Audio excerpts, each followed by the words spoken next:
There is a distinction the old traditions made very carefully, and that most people today have entirely forgotten. Not just your name, your full name.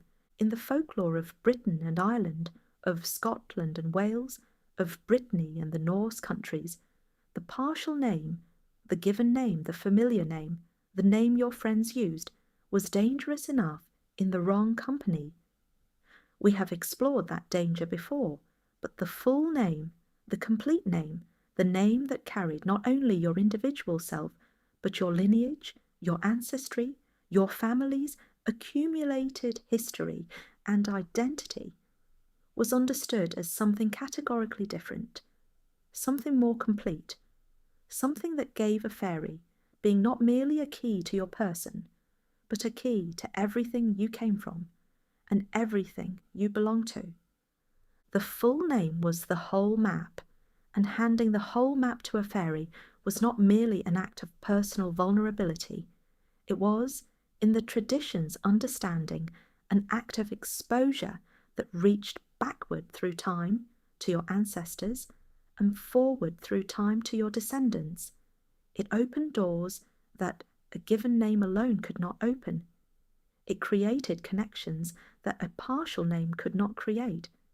And in a world where the fairy folk understood names with a precision and a depth that the human world had largely forgotten, giving the full name was the most consequential act of self-disclosure a person could make.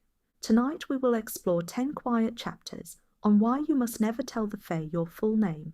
We will begin with the structure of the full name itself, what a name like Thomas, son of William of the Valley, actually contained in the folk understanding, and why each element of it carried its own specific weight and its own specific vulnerability.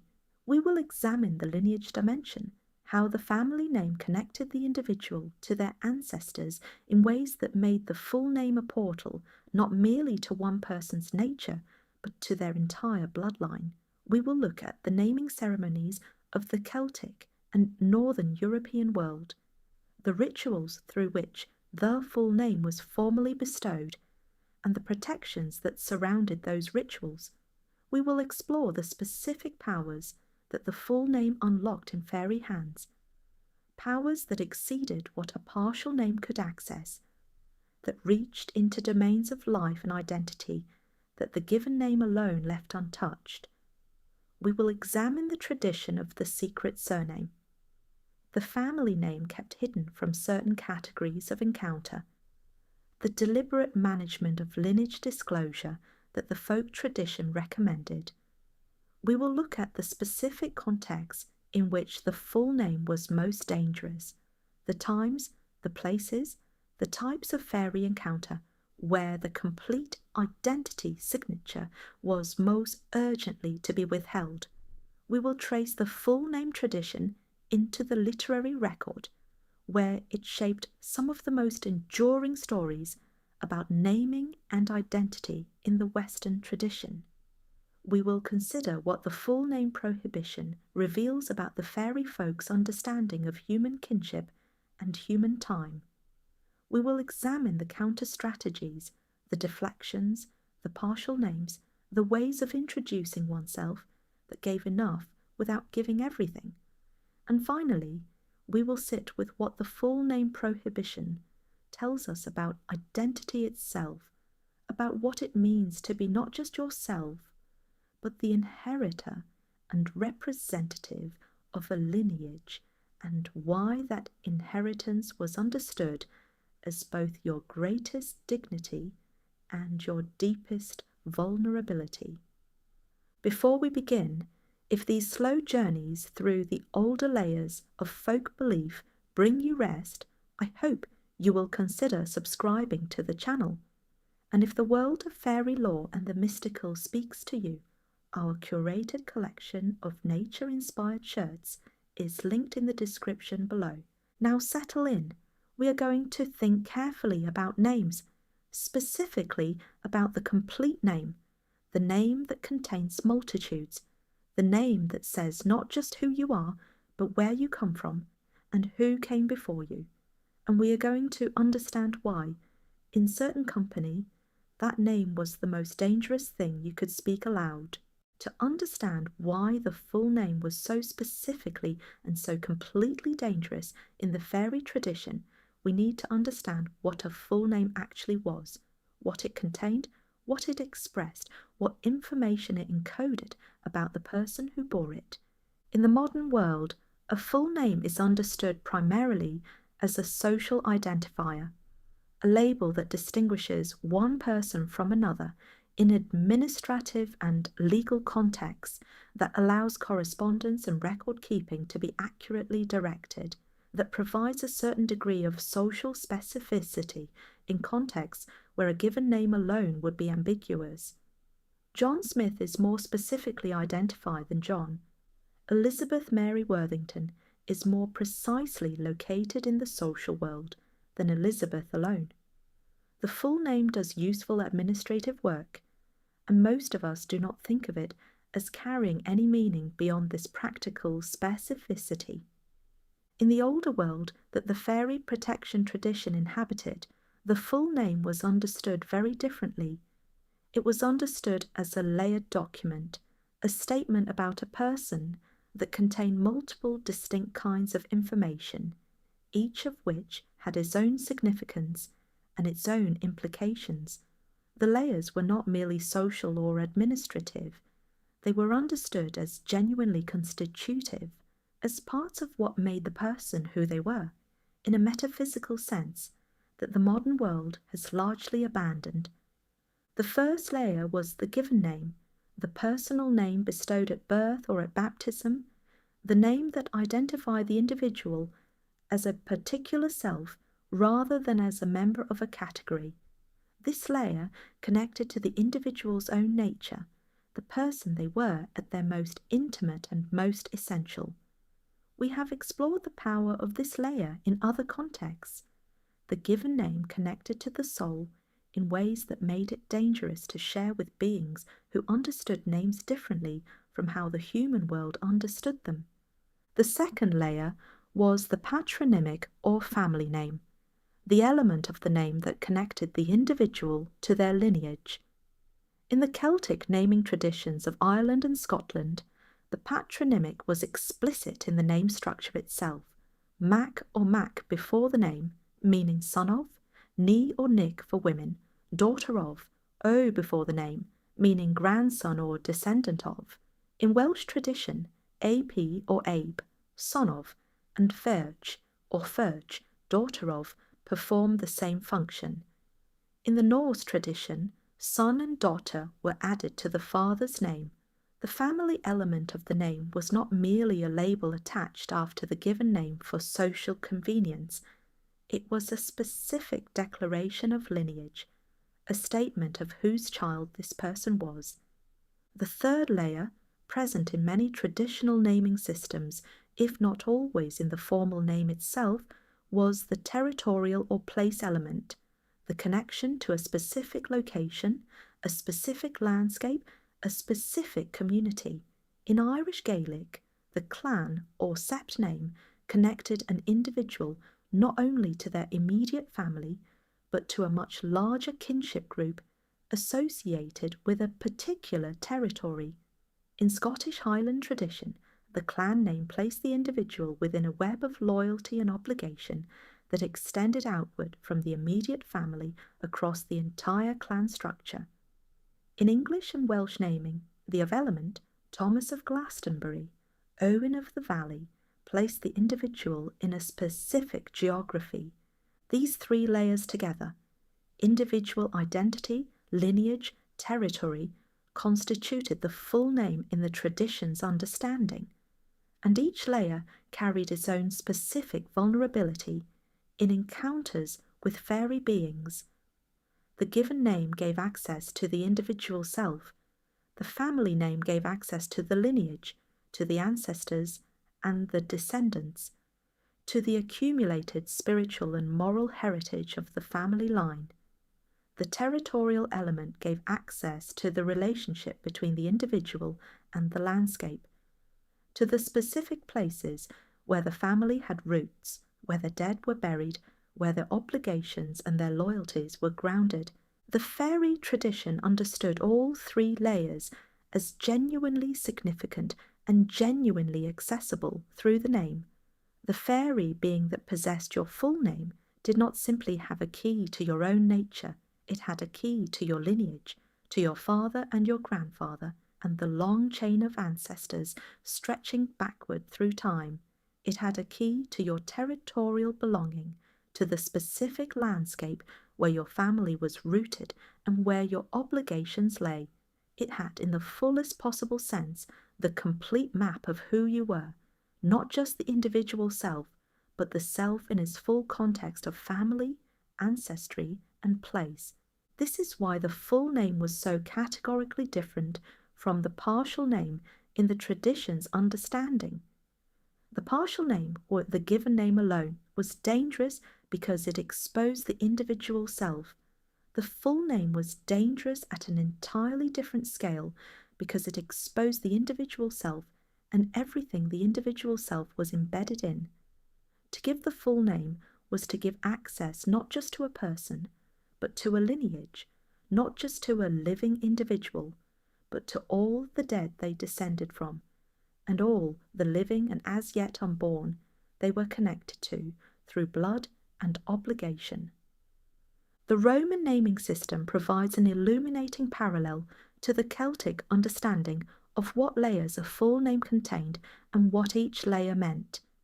The Roman tria nomina, the three names of the Roman citizen, consisted of the praenomen, the personal name, roughly equivalent to the given name, the nomen, the family or clan name, the genes, and the cognomen, the additional name that distinguished a branch within the family or described some personal quality. Each layer carried different information and different legal significance. The nomen was the most legally weighty.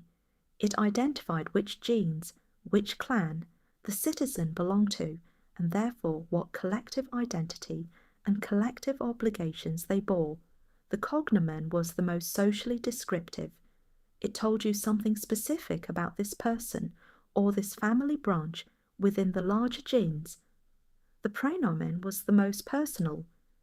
It was what people called you in daily life. The Celtic systems that generated the faerie full name concern had analogous structures with analogous weightings of significance. The personal name identified the individual. The lineage name identified the kinship group.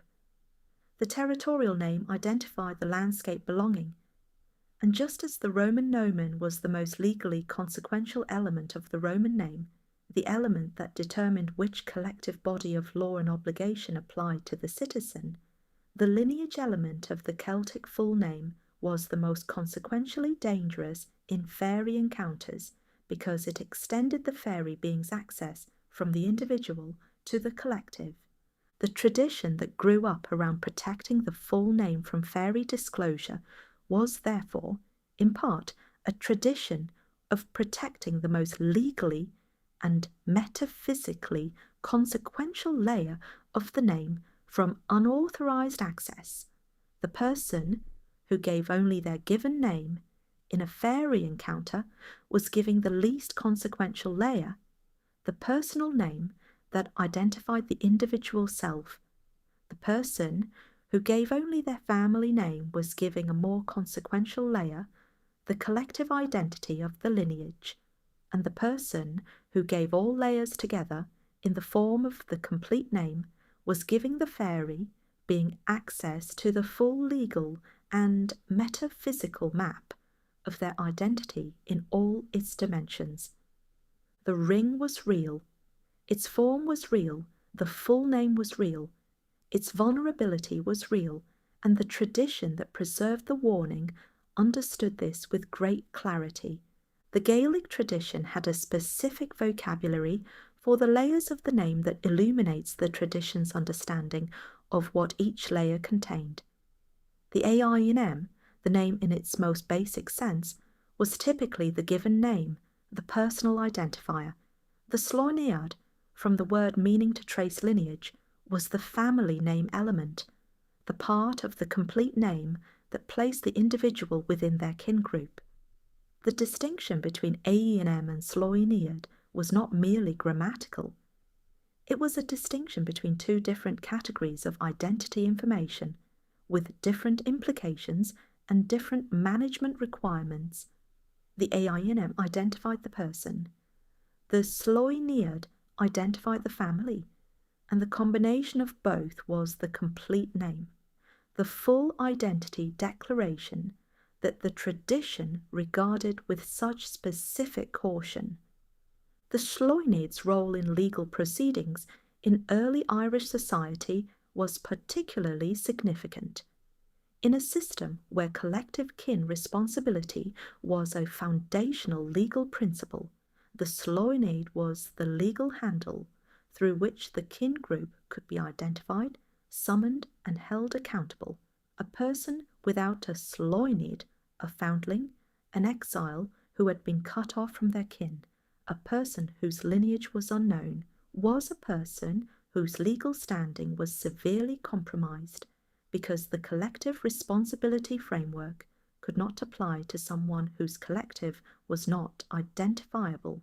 The faerie tradition's concern about the Sloinead was therefore not merely supernatural, but had its roots in a world where the family name was the most legally consequential piece of information a person carried. The distinction between name as label and name as identity is one of the most fundamental differences between the modern and the traditional understanding of what a name is.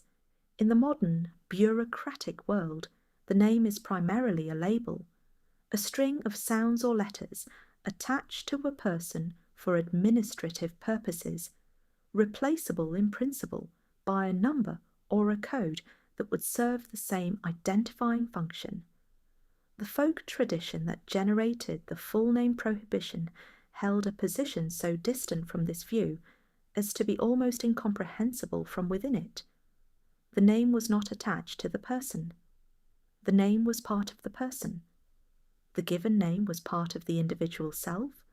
The family name was part of the collective self, and the two together were the complete self, expressed in audible form, accessible to anyone who heard it spoken. This is why the modern habit of freely sharing full names, informal introductions, on business cards, in online profiles, in all the various contexts where the complete name is given as a routine social gesture, would have seemed so reckless to the people who maintained the full name prohibition. They were not being secretive about their names. They were being careful about what they gave when they gave their names, careful in the way that a person is careful about handing over a house key rather than a visiting card. The key is more than a metal object. The full name was more than a sound. The full name contained everything the tradition regarded as constitutive of the complete self. To give it away was to give away access to everything you were, not just everything you chose to present in this specific encounter, but everything you were in the fullest possible sense: individual, familial, ancestral, territorial. The tradition that protected the full name was protecting the integrity of that complete self against disclosure to beings whose relationship with the complete information would not be governed by the same norms of care and respect that the tradition expected of the human community. The key, once given, could not be taken back, and the house it opened was everyone in the lineage, not only the person standing at the door. The tradition's seriousness about the full name was therefore not simply an intensification of the seriousness about the given name. It was a qualitatively different concern. The given name was a key to a room. The full name was a key to a house, and everything in the house, and everyone who had ever lived in the house, and everyone who ever would. Of all the reasons the full name was considered more dangerous than the partial name in the faerie tradition, the one most deeply rooted in the tradition's worldview was the lineage dimension, the way in which the complete name connected the individual to their ancestors in a chain of relationship that the faerie world could, through the name, reach along in both directions. The Celtic tradition's understanding of the ancestor relationship was not the attenuated, primarily sentimental connection that contemporary Western culture typically maintains with its dead. The ancestors were understood as genuinely present, not in the literal sense of ghostly presences haunting the living, but in the sense of an ongoing relationship of influence and obligation that crossed the boundary between the living and the dead. The dead ancestors of a family were understood as still bound to that family by ties of blood and by the mutual obligations that had constituted the family's identity across generations. They could be called on, they could be offended, they had interests that the living were expected to respect, and that the living's actions could either honour or violate. The family name, the patronymic or clan or sept name, was understood as the audible expression of this ongoing relationship with the ancestors. To speak the family name was to invoke in some sense the entire chain of people who had borne it before you. The name was not merely a label that the family happened to use for social identification. It was a living connection to everyone who had been part of that family across time, a connection that the name itself maintained by being spoken, transmitted, and recognized. This understanding of the family name as a living ancestral connection gave it a specific vulnerability in encounters with fairy beings.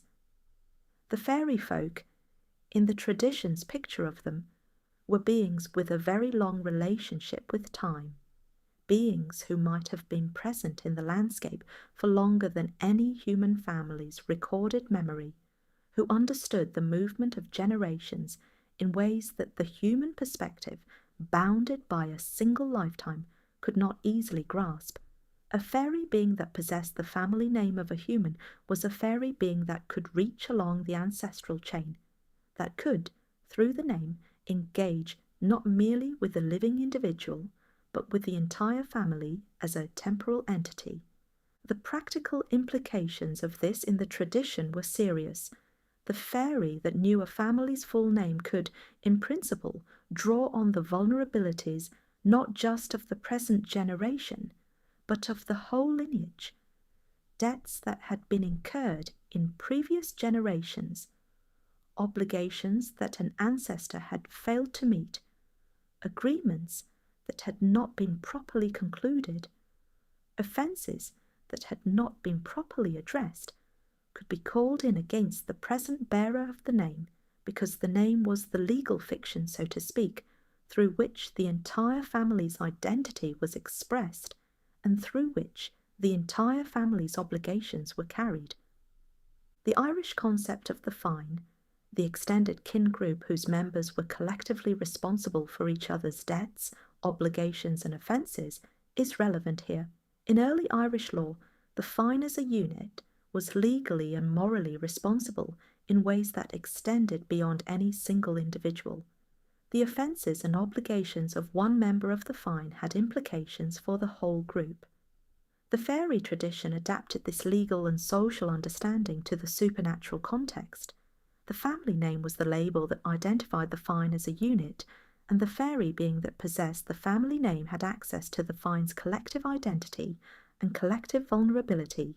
The forward-looking dimension of the lineage connection was equally significant. The family name did not only point backward toward the ancestors, it pointed forward toward the descendants, toward the children and grandchildren and great-grandchildren who would carry the name after the present generation was gone.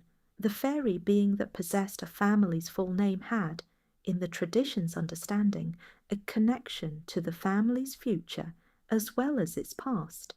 The vulnerability created by giving the full name was therefore not merely a personal vulnerability that would be resolved by the individual's death.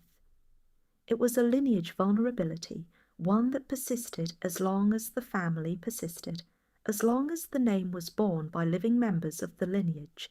Several accounts in the Irish and Scottish folk tradition describe precisely this kind of extended lineage claim, situations in which a fairy being asserted a right over a family that derived from an encounter several generations in the past, when a full name had been given by an ancestor who did not understand the consequences.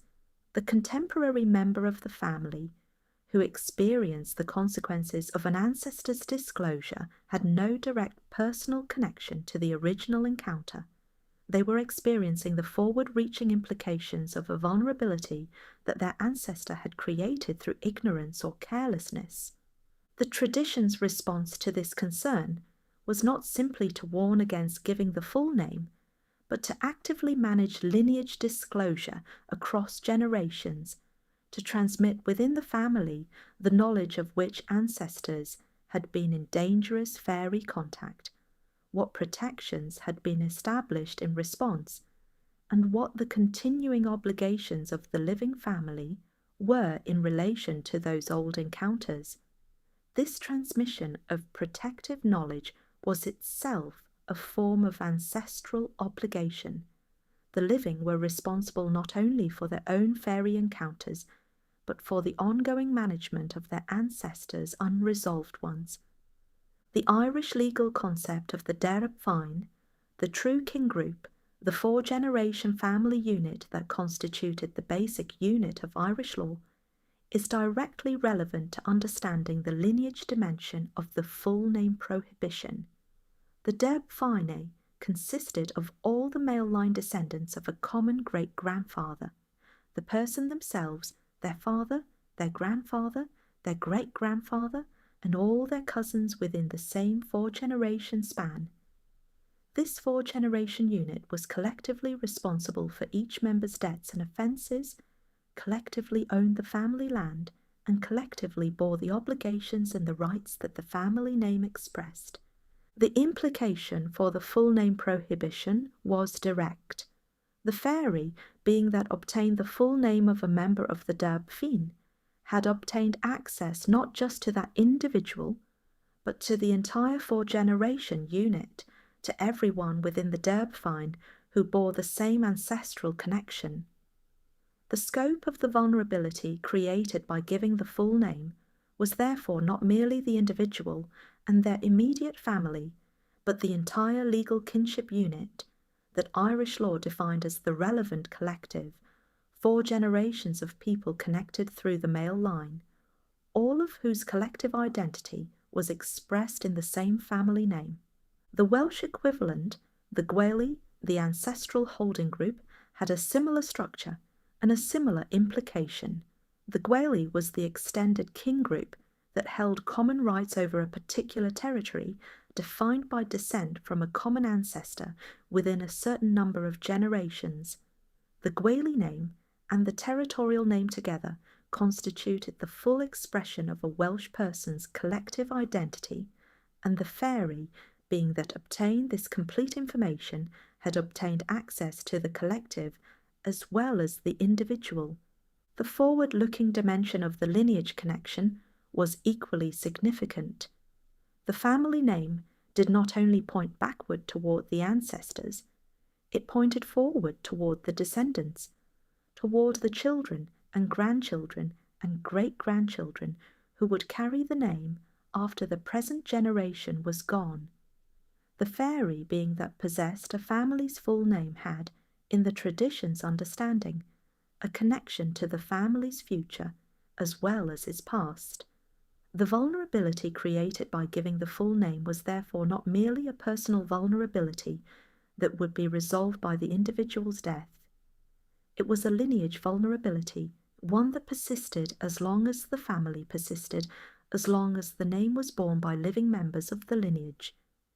The practice of ancestral veneration in the Celtic tradition, the maintenance of an active relationship with the dead ancestors of the family, gave the lineage dimension of the full name an ongoing ritual significance that made its protection all the more serious.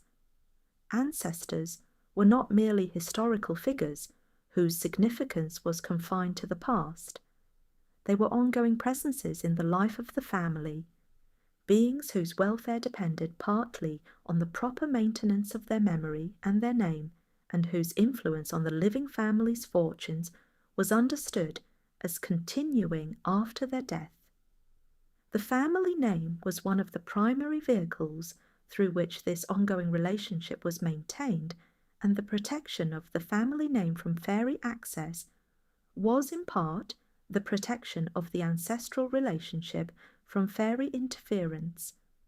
The tradition of the death feast, the gathering of the extended kin group after a death to remember the deceased and to affirm the family's collective identity, was an occasion at which the full name was spoken in its most complete form, and at which the lineage connection was most explicitly asserted.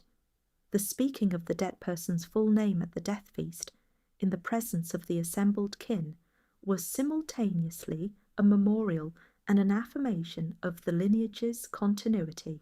The faerie tradition's care around naming the dead, the caution about speaking the names of the recently deceased in certain contexts, was connected to the understanding that the dead person's name still carried the lineage connection, and that speaking it carelessly could expose that connection to unwanted access. The Irish tradition of the professional poet's praise poem, the Din Seanchas, the lore of places, and the genealogical poetry that traced the lineages of noble families across generations, was simultaneously a celebration of the family name and a public assertion of the lineage that made the name meaningful. The poet, who recited the full genealogy of a patron, tracing the ancestors back to the mythological founders of the lineage, naming each generation in sequence, was performing an act of identity assertion that was understood as politically, legally, and spiritually significant. The full name embedded in this genealogical recitation was the name at its most complete and most powerful, and the public assertion of it in the poet's performance was an act of claiming and display that was the inverse of the concealment the faerie protection tradition recommended. The poet's genealogical assertion was safe because it was public, formal, witnessed by the community, and directed toward human and divine recipients, who were expected to acknowledge it as a legitimate declaration of identity and lineage. The faerie encounter's demand for the full name was dangerous because it was private, informal, unwitnessed, and directed toward a being whose acknowledgement of the name would create an obligation rather than an honour. The same complete name performed completely different functions in these two contexts, and understanding the difference is essential for understanding why the full name prohibition was not a blanket prohibition on ever speaking the complete name, but a specific prohibition against speaking it in the wrong company. The lineage dimension of the full name prohibition ultimately reflects something profound about the tradition's understanding of personal identity. The individual was not, in this understanding, a self-contained unit whose identity began at birth and ended at death. The individual was a node in a kinship network that extended through time in both directions, and the full name was the expression of that extended identity in its most complete form. To give the full name to a faerie was to expose not a person, but a lineage, not a moment of individual life, but the entire temporal span of a family's existence.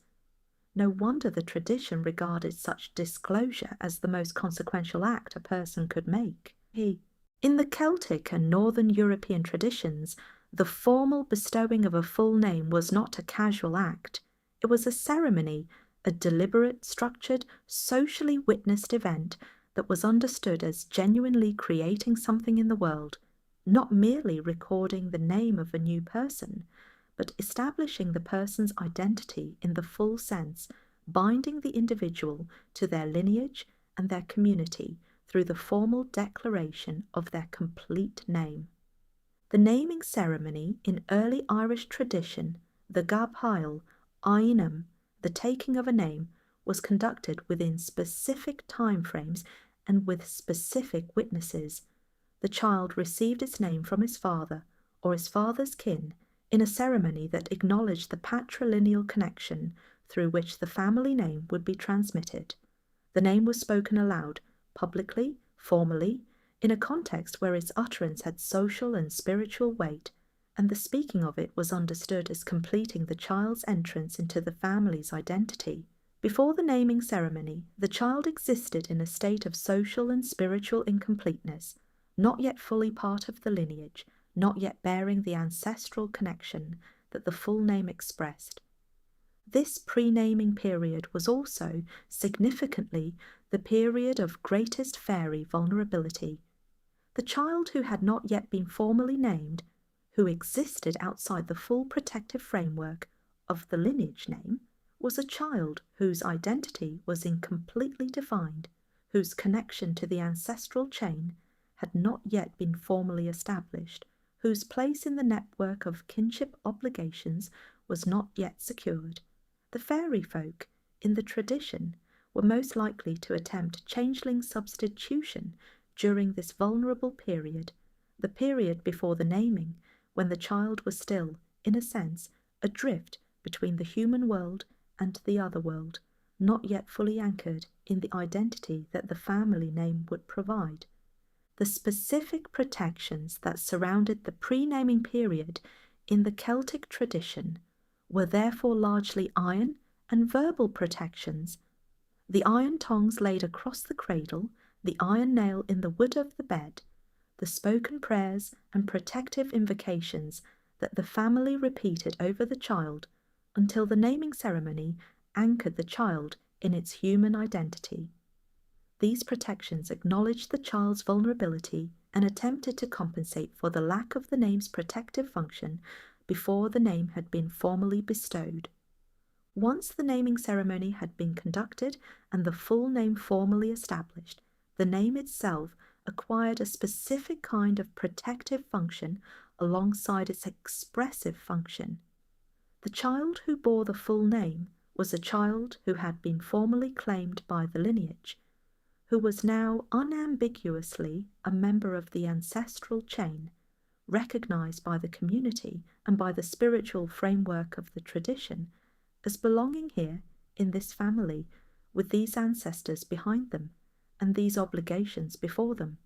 The faerie world's ability to simply take such a child was, in principle, constrained by the name's establishment of belonging.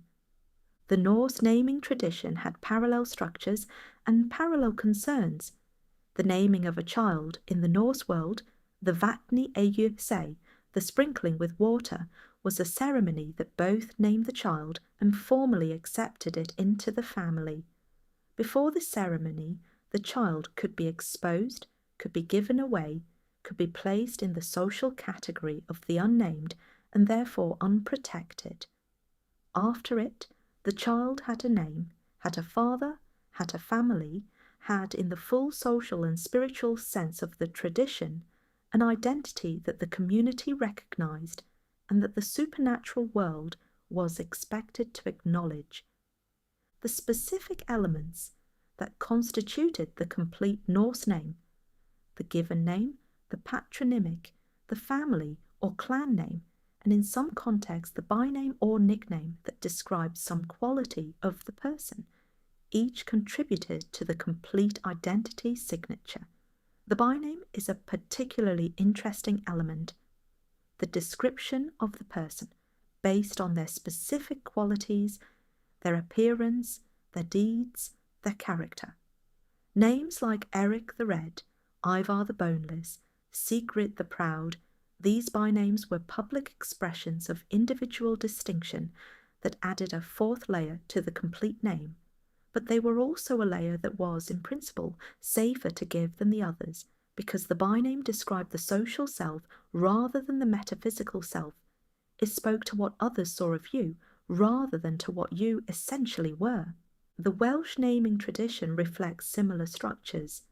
The Welsh sinwys, the reception of a child into the family, involve the formal declaration of the complete patronymic string that placed the child in the chain of descent, Marbon ap Modron, Pridery ap Pwyll. The longer the patronymic string, the more generations of the lineage that were explicitly named, the more fully the child was understood as anchored in the ancestral chain. And the more fully the child was anchored in the ancestral chain, the more the full name that expressed that anchoring carried the double weight of protection and vulnerability. Protecting through the belonging it established, vulnerable because that belonging was now accessible to anyone who possessed the complete name. The tradition surrounding naming ceremonies was not merely ceremonial. It was protective management of information, careful social control over who knew the full name, in what form, and in what context. The formal ceremony was a controlled disclosure. The full name was spoken publicly, but it was spoken in a specific, protected context, surrounded by community witnesses and protective practices at a moment specifically chosen for its spiritual safety. The unguarded disclosure of the same full name in an encounter with a faerie being was the opposite of the naming ceremony. The same information, given without the protective structure, in precisely the wrong company. The Norse ritual of name-giving contains specific elements designed to acknowledge the ancestral connection that the name established. The name chosen for the child was often the name of a deceased ancestor, a grandparent, a great-uncle, a respected elder of the kin group, and the giving of this ancestral name was understood as inviting the ancestor's qualities and protections into the child's life, but it was also understood as establishing a specific connection between the living child and the dead ancestor whose name they now bore, a connection that could, in the wrong circumstances, be accessed by beings who understood the power of names. The specific vulnerability of the ancestral name, the name given in honour of a dead relative, was addressed in several traditions with additional protective measures beyond those applied to original names.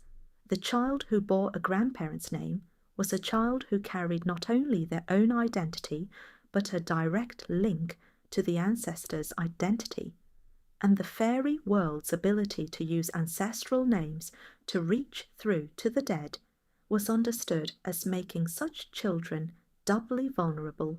The protective measures around the ancestrally named child were therefore more elaborate than those around the child with an original name, more iron, more verbal protection, more careful management of when and where the name was spoken. The Christian overlay on the naming ceremony, the baptism that gave the child its Christian name and placed it under the protection of a specific saint, added a new dimension to the naming protection tradition without entirely replacing the older framework. The baptismal name was understood as a protected name, a name given under the Church's protection, blessed by the ritual of baptism, carrying the saint's specific intercession, but the family name remained outside the Church's ritual protection, and the tradition continued to treat it as requiring the older, protective management alongside the newer religious framework.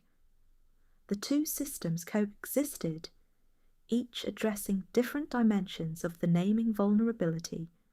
Once the naming ceremony had been conducted and the full name formally established, the name itself acquired a specific kind of protective function alongside its expressive function.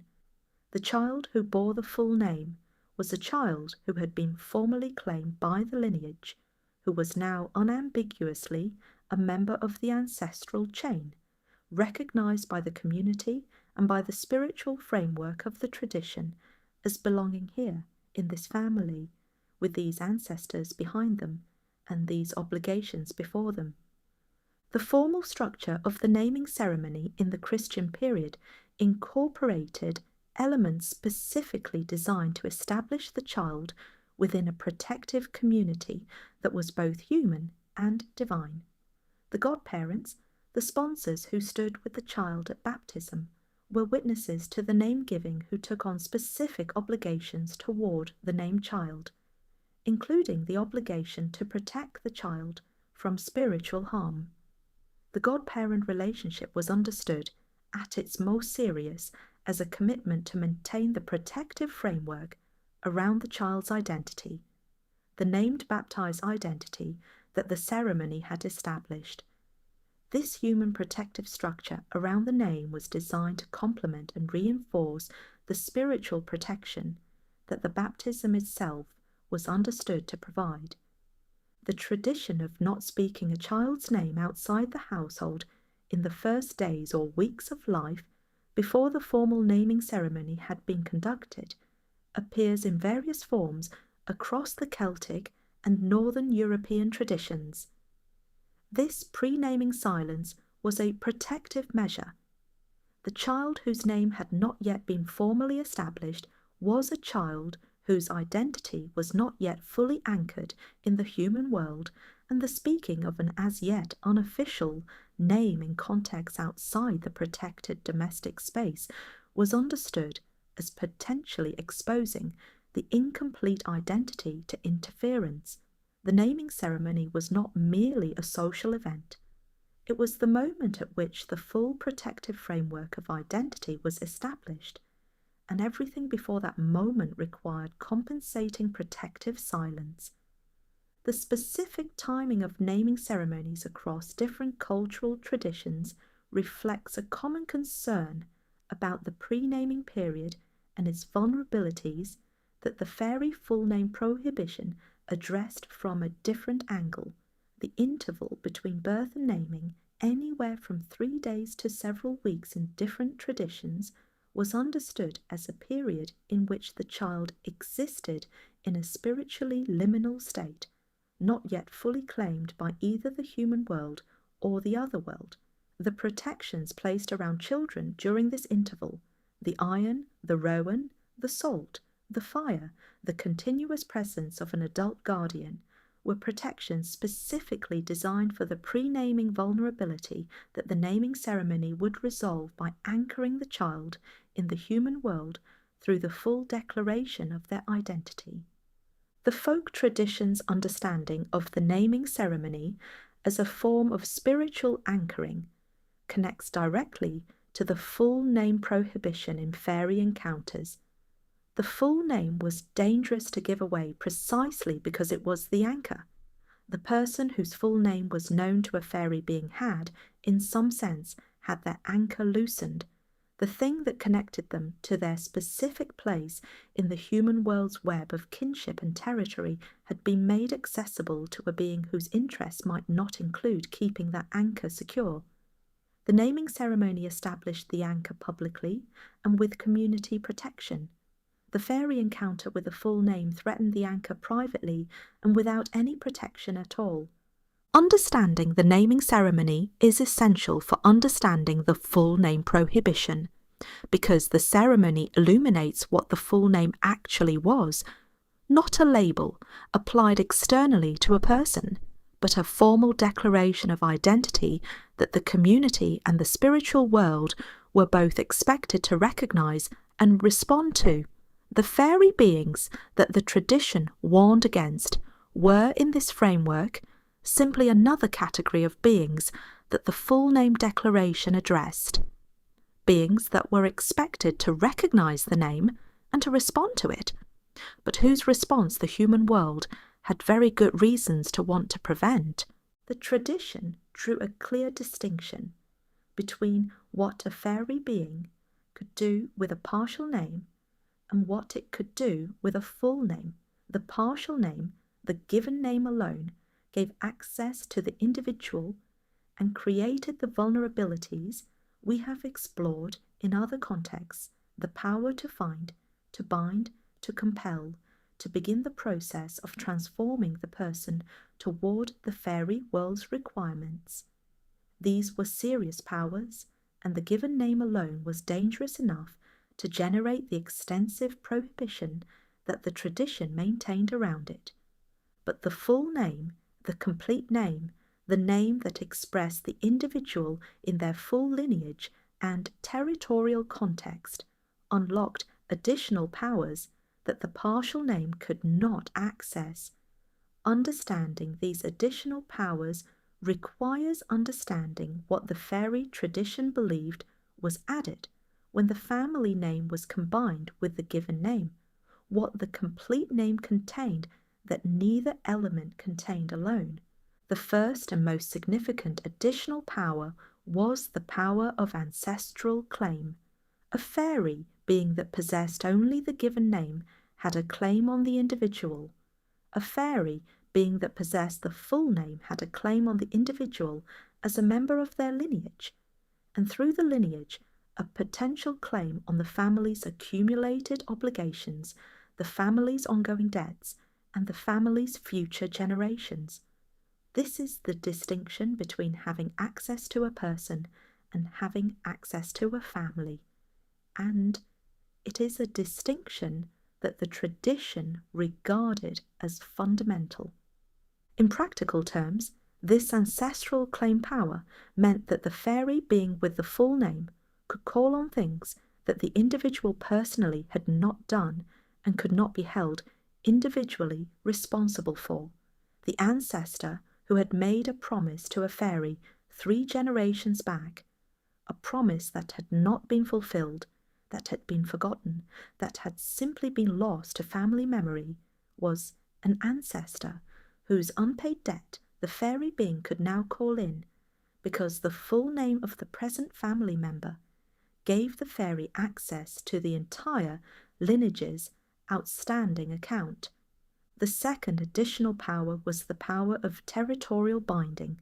The territorial element of the full name, the connection to a specific place, a specific landscape, gave the faerie being access to the person's spatial identity in addition to their personal identity.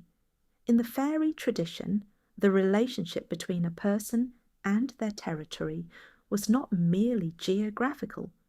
It was understood as a genuine metaphysical connection. The person who belonged to a specific landscape was a person whose spiritual identity was, in some sense, expressed through their belonging to that place. The family whose name included a territorial reference, the family of the mountain, the family from the valley, the family of the ford, was a family whose connection to that territory was encoded in the name itself. The faerie being that possessed this territorial dimension of the full name had, in the tradition's understanding, a purchase on the person's connection to their home place, the ability to disrupt or exploit the connection between the person and the landscape where their roots lay. This could express itself in several ways. In the tradition's accounts, people who had given their full name in faerie encounters sometimes found that their relationship to their home territory was subtly altered afterward, that they felt drawn to certain places, or alienated from others, or unable to feel fully at home in the landscape that should have been most familiar and most welcoming. The third additional power was the power of complete glamour. The glamour, the faerie capacity to create false appearances, to make things look like what they were not, was more completely effective when the faerie had access to the full name rather than merely the given name. The given name allowed a partial glamour. The faerie could impersonate the person in contexts where the given name alone was used. The full name allowed a complete glamour. The faerie could impersonate the person in contexts where the full identity signature, the complete name, was the identifying marker. The changeling tradition illustrates this distinction clearly. The faerie that replaced a child with a changeling needed, in the fullest form of the belief, to know the child's full name in order to maintain the substitution convincingly over time. A changeling that only knew the given name might respond correctly when addressed by that name, but fail when addressed by the complete name in formal or ritually significant contexts.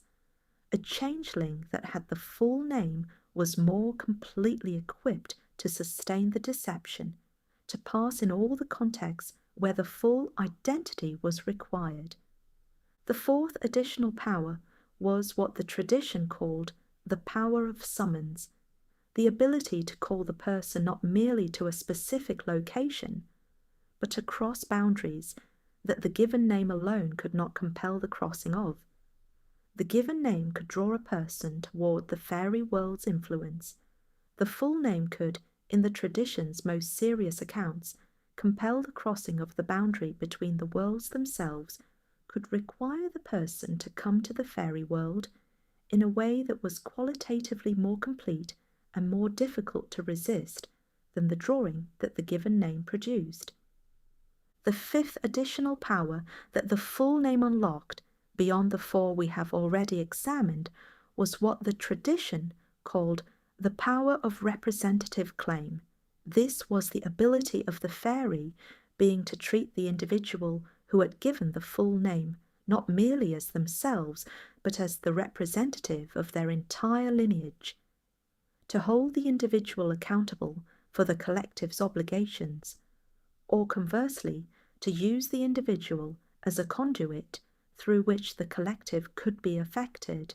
The representative claim was the most practically consequential of the additional powers in the day-to-day operation of the faerie-human relationship. In practical terms, the representative claim meant that the faerie being that had received a full name could, in principle, approach the individual as the embodiment of their family, could make demands that were properly directed at the family as a whole, not merely at the individual as a person.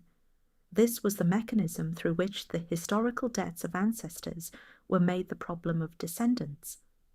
The ancestor's unpaid obligation was a debt of the lineage, and the current bearer of the lineage name was, through the full name they had given, the accessible representative of the lineage to whom the debt could be presented. The distinction between being targeted as an individual and being targeted as a lineage representative was a distinction with significant practical implications. The individual targeted as an individual was a person who might be harmed, compelled, or taken. The individual targeted as a lineage representative was a person through whom the entire family's well-being and fortune could be affected, whose outcomes would ripple outward through the kinship network, whose removal or transformation would create consequences for the whole collective. The faerie being that understood the difference could use the full name to choose the scale of its engagement with the human family, individual scale using the given name, collective scale using the full name.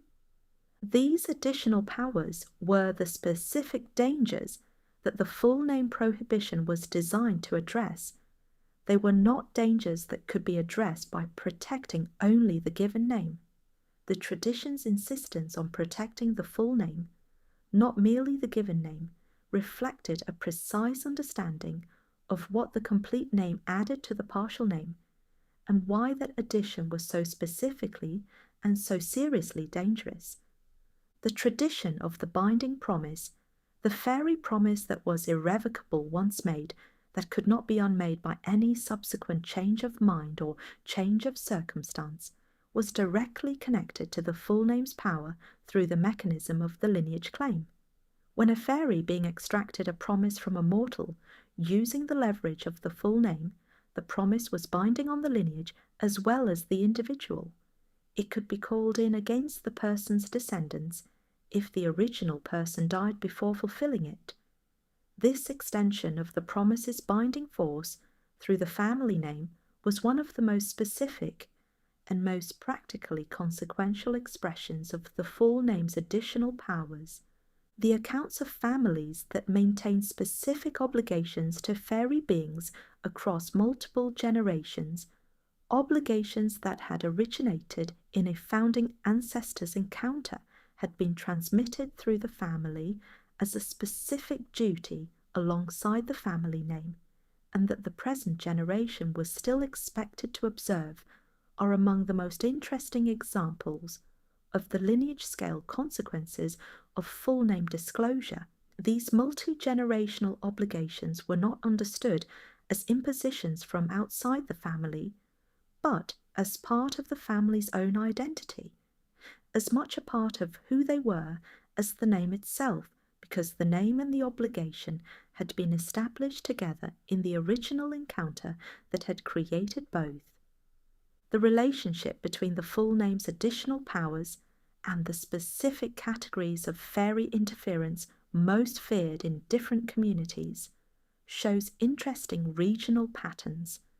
In communities where the most feared interference was changeling substitution, the replacement of a human child with a faerie substitute, the ancestral claim power of the full name was most directly relevant because the changeling substitution was most effectively accomplished when the faerie had access to the child's complete identity, including the lineage connections that made the child recognizable as this family's child rather than any child.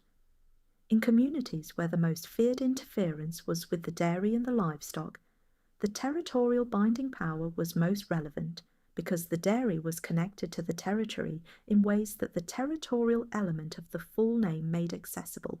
The specific protective measures recommended in each of these regional contexts reflected this connection between the feared interference and the specific additional power of the full name that enabled it. The communities most concerned about changeling substitution were communities that most carefully managed the lineage element of the child's name. The communities most concerned about dairy interference were communities that most carefully protected the territorial element of the family's name in encounters with beings of uncertain nature. The full name prohibition was not a single monolithic practice, but a flexible framework that different communities applied to their specific vulnerabilities with a precision that reflected genuine understanding of how the complete name's various powers operated. These four additional powers, ancestral claim, territorial binding, complete glamour, and summons, were the specific dangers that the full name prohibition was designed to address. They were not dangers that could be addressed by protecting only the given name. The given name alone could be protected while the full name was carelessly given, and the result would be incomplete protection. Protection against the lesser vulnerabilities while leaving the greater ones entirely exposed. The tradition's insistence on protecting the full name, not merely the given name, reflected a precise understanding of what the complete name added to the partial name and why that addition was so specifically and so seriously dangerous. The practical tradition that grew up around the full name prohibition was not simply a matter of withholding the complete name in faerie encounters. It was a sophisticated and culturally embedded practice of lineage disclosure management, a set of community-transmitted strategies for navigating the social and supernatural landscape in ways that preserved the protective function of family identity while reducing the vulnerability that complete disclosure created. The most fundamental of these strategies was the secret surname, the practice, documented in various forms across the Celtic tradition, of maintaining the family name as information that was shared within trusted human community, but withheld in encounters with beings of uncertain or faerie nature. The secret surname was not a different name invented for concealment. It was the actual family name, managed as privileged information. The person who used this strategy gave their given name when giving any name at all in dangerous encounters, and declined to give the family name, the lineage element, the piece of the complete identity signature that would have extended the vulnerability from the individual to the whole lineage.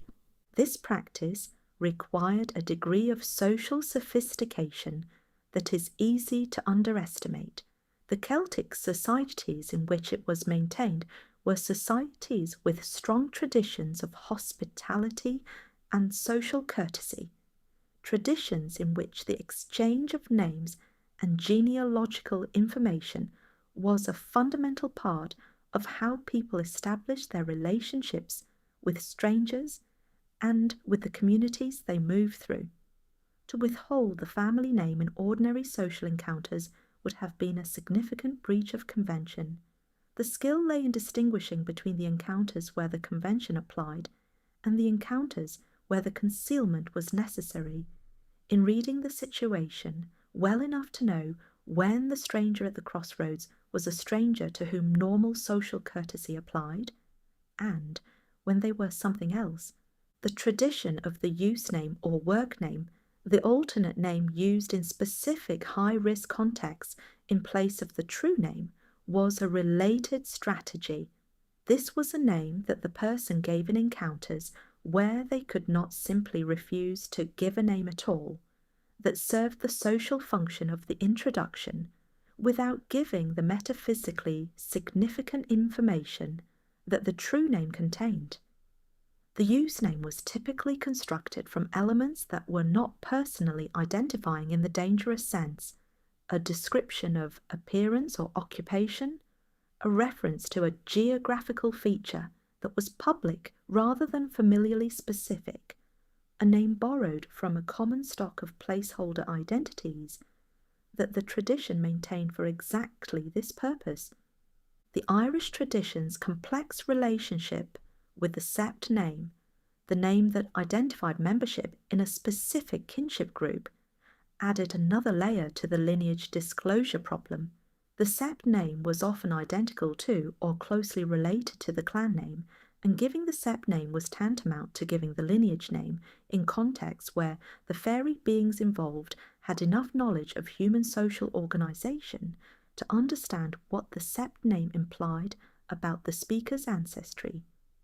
The strategic use of sept names, giving the sept name while withholding more specific family information, or using a widely shared sept name rather than a more specifically identifying branch name, was part of the sophisticated identity management that the tradition recommended. The Welsh tradition's naming conventions created a slightly different set of challenges and opportunities. The Welsh patronymic system, in which the name explicitly named the father and thereby exposed at least one generation of the lineage, meant that every Welsh name was, to some extent, a disclosure of family information. The full Welsh naming chain, which might extend through several generations of patronymics, was a particularly rich source of lineage information, and the tradition recommended managing the length of the chain disclosed according to the nature of the encounter. A single generation patronymic gave less lineage information than a 3-generation chain. The strategic use of a shortened patronymic was a way of giving enough for social purposes while withholding the deeper lineage connection. The Scottish Highland tradition of the clan name creates yet another variation. The clan name MacGregor, MacDonald, MacLeod was both highly visible and highly significant, placing the individual within a specific kinship and territorial structure that the faerie tradition regarded as highly sensitive information. The practice in some Highland communities of using the name of the clan's current chief rather than the clan name itself, saying I am a man of the MacLeod's country rather than I am a MacLeod, was a way of indicating territorial belonging without fully disclosing the lineage connection that the clan name made explicit. The Breton tradition, which preserved Celtic naming conventions and faerie protection beliefs, in parallel with the British and Irish traditions, developed its own set of lineage disclosure management strategies that reflected the specific social conditions of the Breton countryside. The use of place names as substitute identifiers, I'm from the farm at the river crossing, rather than I am the son of Jan Kermawall, was a strategy that gave the faerie interlocutor geographical information rather than genealogical information, exchanging the less dangerous for the more dangerous in the economy of identity disclosure. What all of these strategies shared was a precise understanding of what information was dangerous and what was not, and a willingness to manage that information carefully in situations where the stakes were understood to be high. The people who maintained these practices were not vague or superstitious in their management of the full name. They were precise and deliberate, working within a tradition that had identified the specific vulnerability of the complete name and had developed specific community-transmitted strategies for reducing that vulnerability without entirely abandoning the social conventions that made ordinary human interaction possible. The geographical distribution of secret surname practices across the Celtic world shows interesting correlations with the areas of most active faerie belief and most developed faerie lore. The areas where the secret surname was most carefully maintained, the Scottish Highlands and Islands, the western counties of Ireland, the upland areas of Wales, were also the areas where the faerie tradition was most extensively documented by 19th century collectors. The correlation is not merely coincidental. In areas where the faerie world was taken most seriously, and where encounters with faerie beings were most frequently reported, the practical protective measures around the full name were most carefully observed. The decline of the secret surname practice followed a pattern that mirrored the broader decline of active faerie belief in the face of modernity. Earlier in the cities, later in the rural areas, earlier among the educated classes, later among the agricultural and fishing communities that maintained older patterns of life and older patterns of belief. The last documented examples of deliberate surname concealment in faerie encounter contexts come from the early 20th century, from the same communities in the Scottish Highlands and the western Irish seaboard, where the last first-hand accounts of faerie encounters were also recorded. The related tradition of the house name, the specific name attached to a farmstead or dwelling that was distinct from the family name of the people who lived there, provided another layer of protective identity management in some communities. The house name could be given in place of or alongside the family name in certain contexts, identifying the speaker's territorial belonging without exposing the precise family lineage. In the Scottish and Irish traditions, where house names persisted alongside family names for many generations, the house name served as a socially complete identifier that withheld the more genealogically specific information of the family name. What all of these strategies shared was a precise understanding of what information was dangerous and what was not, and a willingness to manage that information carefully in situations where the stakes were understood to be high. The secret surname was, in this reading, not a piece of folk eccentricity. It was the practical application of a genuine understanding of what the full name contained and what could be done with it. The practice of the double name, the public name and the private name maintained simultaneously by the same person, was a specific response to the full name vulnerability that some traditions developed with particular sophistication. The public name was the name used in ordinary social interaction, complete enough for social purposes, but not the name that carried the deepest lineage connection. The private name, sometimes the full name in its most complete form, sometimes a name that incorporated additional ancestral elements not usually disclosed, was the name used only in the most trusted contexts, with the most trusted people. The double name system allowed ordinary social life to proceed normally while protecting the most sensitive identity information from casual exposure. The survival of double naming practices in some traditional communities into the modern period, the simultaneous use of an English name and a Gaelic name, or a formal legal name and a household name, represents in some cases the attenuated survival of a protective practice that had its roots in the full name vulnerability tradition. The Gaelic speaker who gives their English name to strangers, while reserving the Gaelic name for family and community, may not be consciously managing a faerie protection strategy, but the practice has a history, and the history includes the understanding that different names for different contexts was not merely a cultural accommodation, but a form of identity protection with serious underlying rationale. The connection between the secret surname tradition and the broader tradition of protective silence around significant information is one of the most important contextual frameworks for understanding the full name prohibition. The Celtic traditions maintained many forms of protective silence around sacred knowledge, around the names of the dead, around certain ritual actions that lost their efficacy if spoken aloud or acknowledged by the wrong people. The secret surname was one instance of this broader principle, the understanding that certain categories of information were most powerful when held privately, when shared only within trusted communities, when protected from the circulation that diminished other kinds of information rather than enhanced it.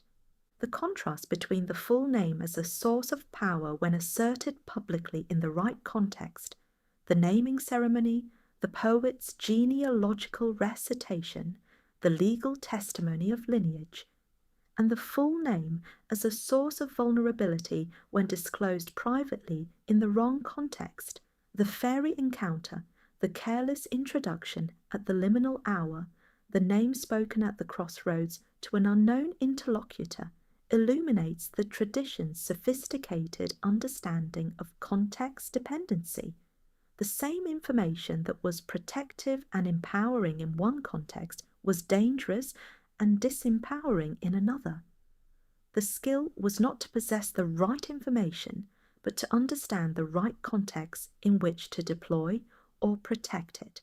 The secret surname was, in this reading, not a piece of folk eccentricity. It was the practical application of a genuine understanding of what the full name contained and what could be done with it, an application as rational within its own framework as any other form of information security. The tradition maintained it because it worked, or was believed to work, and the belief was grounded in a detailed and consistent understanding of what the faerie world could and could not do with the information it was given. The full name prohibition was not a prohibition that applied with equal urgency in all circumstances. The tradition was specific about the context in which the complete name was most dangerous to give, the times, the places, and the types of encounter where the faerie world's ability to use the full name was at its greatest, and the human world's ability to protect itself against that use was at its least. The liminal hours, dusk and dawn, midnight, the transitions between one day and the next, were understood as the times of greatest faerie activity, and therefore the times of greatest name vulnerability. At these transitional moments, the boundary between the human world and the faerie world was at its thinnest, and the faerie beings that moved through that thinned boundary were understood as being at their most powerful and most attentive. A name spoken at dusk in an open landscape, or called out at midnight across a body of water, or given in answer to a question asked at the exact moment of dawn. These were names given at the precise moments when the faerie world's receptivity to names was highest. The specific landscape features associated with faerie activity were equally important in the tradition's geography of name danger. The hawthorn tree, standing alone in an open field, was one of the most consistently identified faerie locations across the British and Irish traditions, the tree under which the faerie folk gathered, the tree at whose root the other world was closest to the surface. A name given in the presence of a lone hawthorn was a name given in the most receptive possible location. The standing stone, the ancient earthwork, the faerie mound or rath, these were the architectural features of the faerie world's presence in the human landscape, and names given near them were names given in faerie hearing. The crossroads was among the most specifically named danger zones in the tradition of full name disclosure. Crossroads were threshold spaces, places where different paths met, where direction was momentarily suspended, where the traveller was between one destination and another. The liminal quality of the crossroads extended from the physical to the supernatural. At the crossroads, the two worlds were understood as particularly close, and the beings that inhabited or travelled through liminal spaces were particularly present. To give the full name at a crossroads was to give it in the space most favoured by the kinds of encounter where names were most dangerous.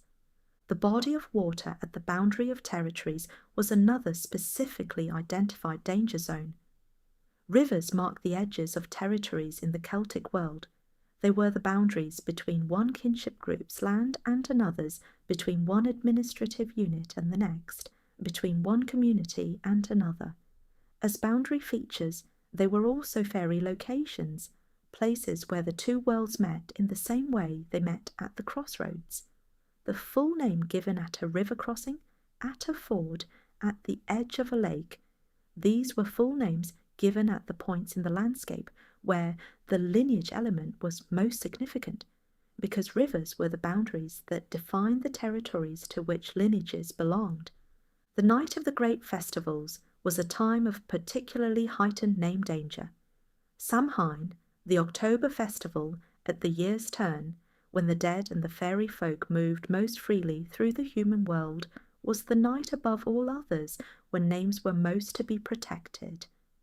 The tradition of not calling out names during the Samhain night, of using whistles, gestures, or agreed signals to summon family members rather than spoken names, was directly connected to the full name prohibition. The fairy world's permeability on Samhain night was understood as making spoken names almost uniquely accessible to beings that could use them.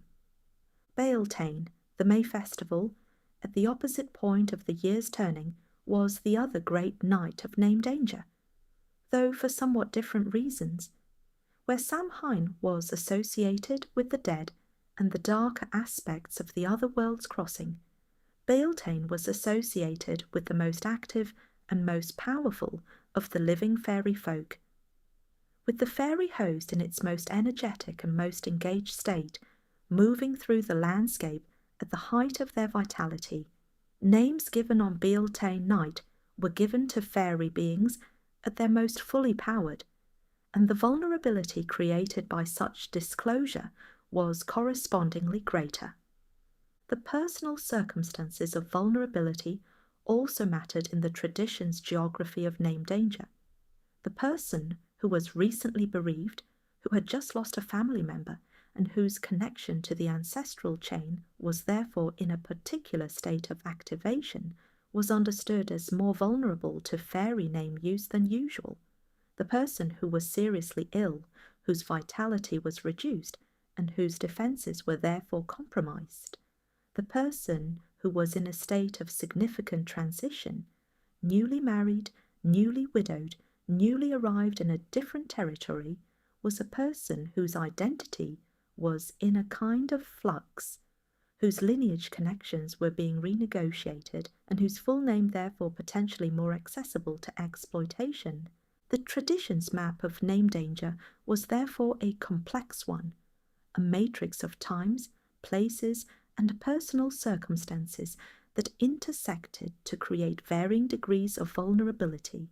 The most dangerous situation was the intersection of multiple high-risk factors. The person who was bereaved and seriously ill, giving their full name at midnight on Samhain night at the crossing of a river under a lone hawthorn tree. Most encounters with the fairy world were less dramatically overdetermined than this, but the tradition recommended attending to all of these factors and managing name disclosure accordingly, not because every situation was maximally dangerous, but because the factors compounded, and because the cost of underestimating the danger was always higher than the cost of overestimating it. The tradition's precision about when the full name was most dangerous extended to specific weather conditions and specific astronomical circumstances that were understood as increasing the permeability of the boundary between the worlds. The full moon, particularly the full moon at certain times of year, was understood as a time when the fairy world's power was at its height, and its ability to use names was correspondingly elevated. The dark of the moon, by contrast, was understood as a time when the fairy world was less powerful, and name use was correspondingly less dangerous. The community of people who maintained the full name protection tradition were people who attended to these astronomical rhythms in their management of name disclosure in the same way they attended to the landscape features and the calendar festivals. The condition of the individual's own spiritual state was also addressed in the tradition's map of name danger. The person who had recently made a confession in the Christian tradition, who had undertaken the ritual of spiritual cleansing that the Church provided, was understood as being in a state of heightened spiritual clarity that offered some protection against the most serious consequences of inadvertent name disclosure. Conversely, the person who was in a state of spiritual disorder, who had committed an unconfessed offence, who had failed some significant religious obligation, who was in some form of spiritual arrears, was understood as being more vulnerable to the fairy world's use of their name, because the spiritual disorder created gaps in the protective framework that the complete spiritual life was understood to provide. The interplay between the Christian framework and the older protective tradition around the full name is one of the more interesting features of the historical record. The Church's ritual provided one set of protections, the baptismal name, the saint's intercession, the blessed objects that the Christian tradition offered alongside the iron of the older tradition. But the older concern about the family name, the lineage disclosure, the ancestral chain, these remained outside the Church's ritual framework and required the older protective management. The two systems coexisted, each addressing different dimensions of the naming vulnerability in a practical synthesis that reflected the lived religious complexity of the communities that maintained both. The tradition's precision about when and where the full name was most dangerous was not anxiety for its own sake. It was the practical product of long collective observation, the accumulated wisdom of communities that had paid careful attention to which encounters had gone badly and what circumstances had characterized them. The tradition of the greeting ritual, the specific form of words used when meeting a stranger in a fairy-adjacent landscape, encoded the full name protection concern in a social practice that was so conventional it required no explicit explanation.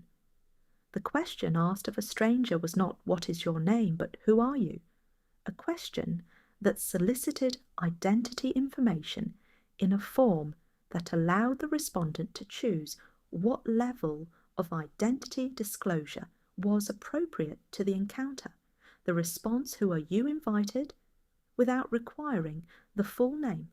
The response "What is your name?"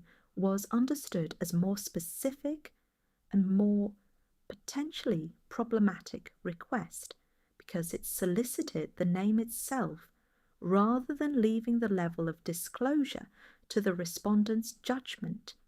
The tradition of the counter-question, responding to a fairy being's request for the name with a question of one's own, was another protective strategy that the naming encounter tradition preserved.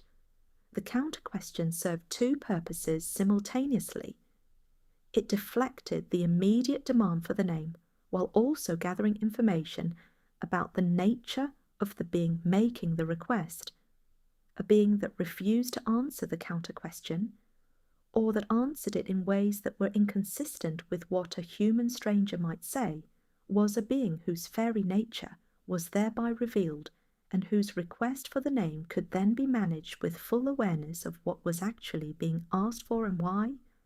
The tradition of the fairy market, The invisible market held at liminal locations and liminal times where fairy beings traded with each other, and occasionally with unwary mortals, was one of the specific contexts where the full name was most urgently to be protected. The mortal who stumbled into a fairy market, or who was drawn to one through the fairy music or the fairy lights, was a mortal in a context where the social pressure to introduce oneself was high, where the conventions of the marketplace called for the exchange of identities, and where the consequences of giving the full name were among the most serious that the tradition described. The fairy traders who collected names along with goods and services at the invisible market were beings who understood the commercial value of complete identity information in ways that made the fairy market one of the most specific and most carefully mapped name danger zones in the whole tradition.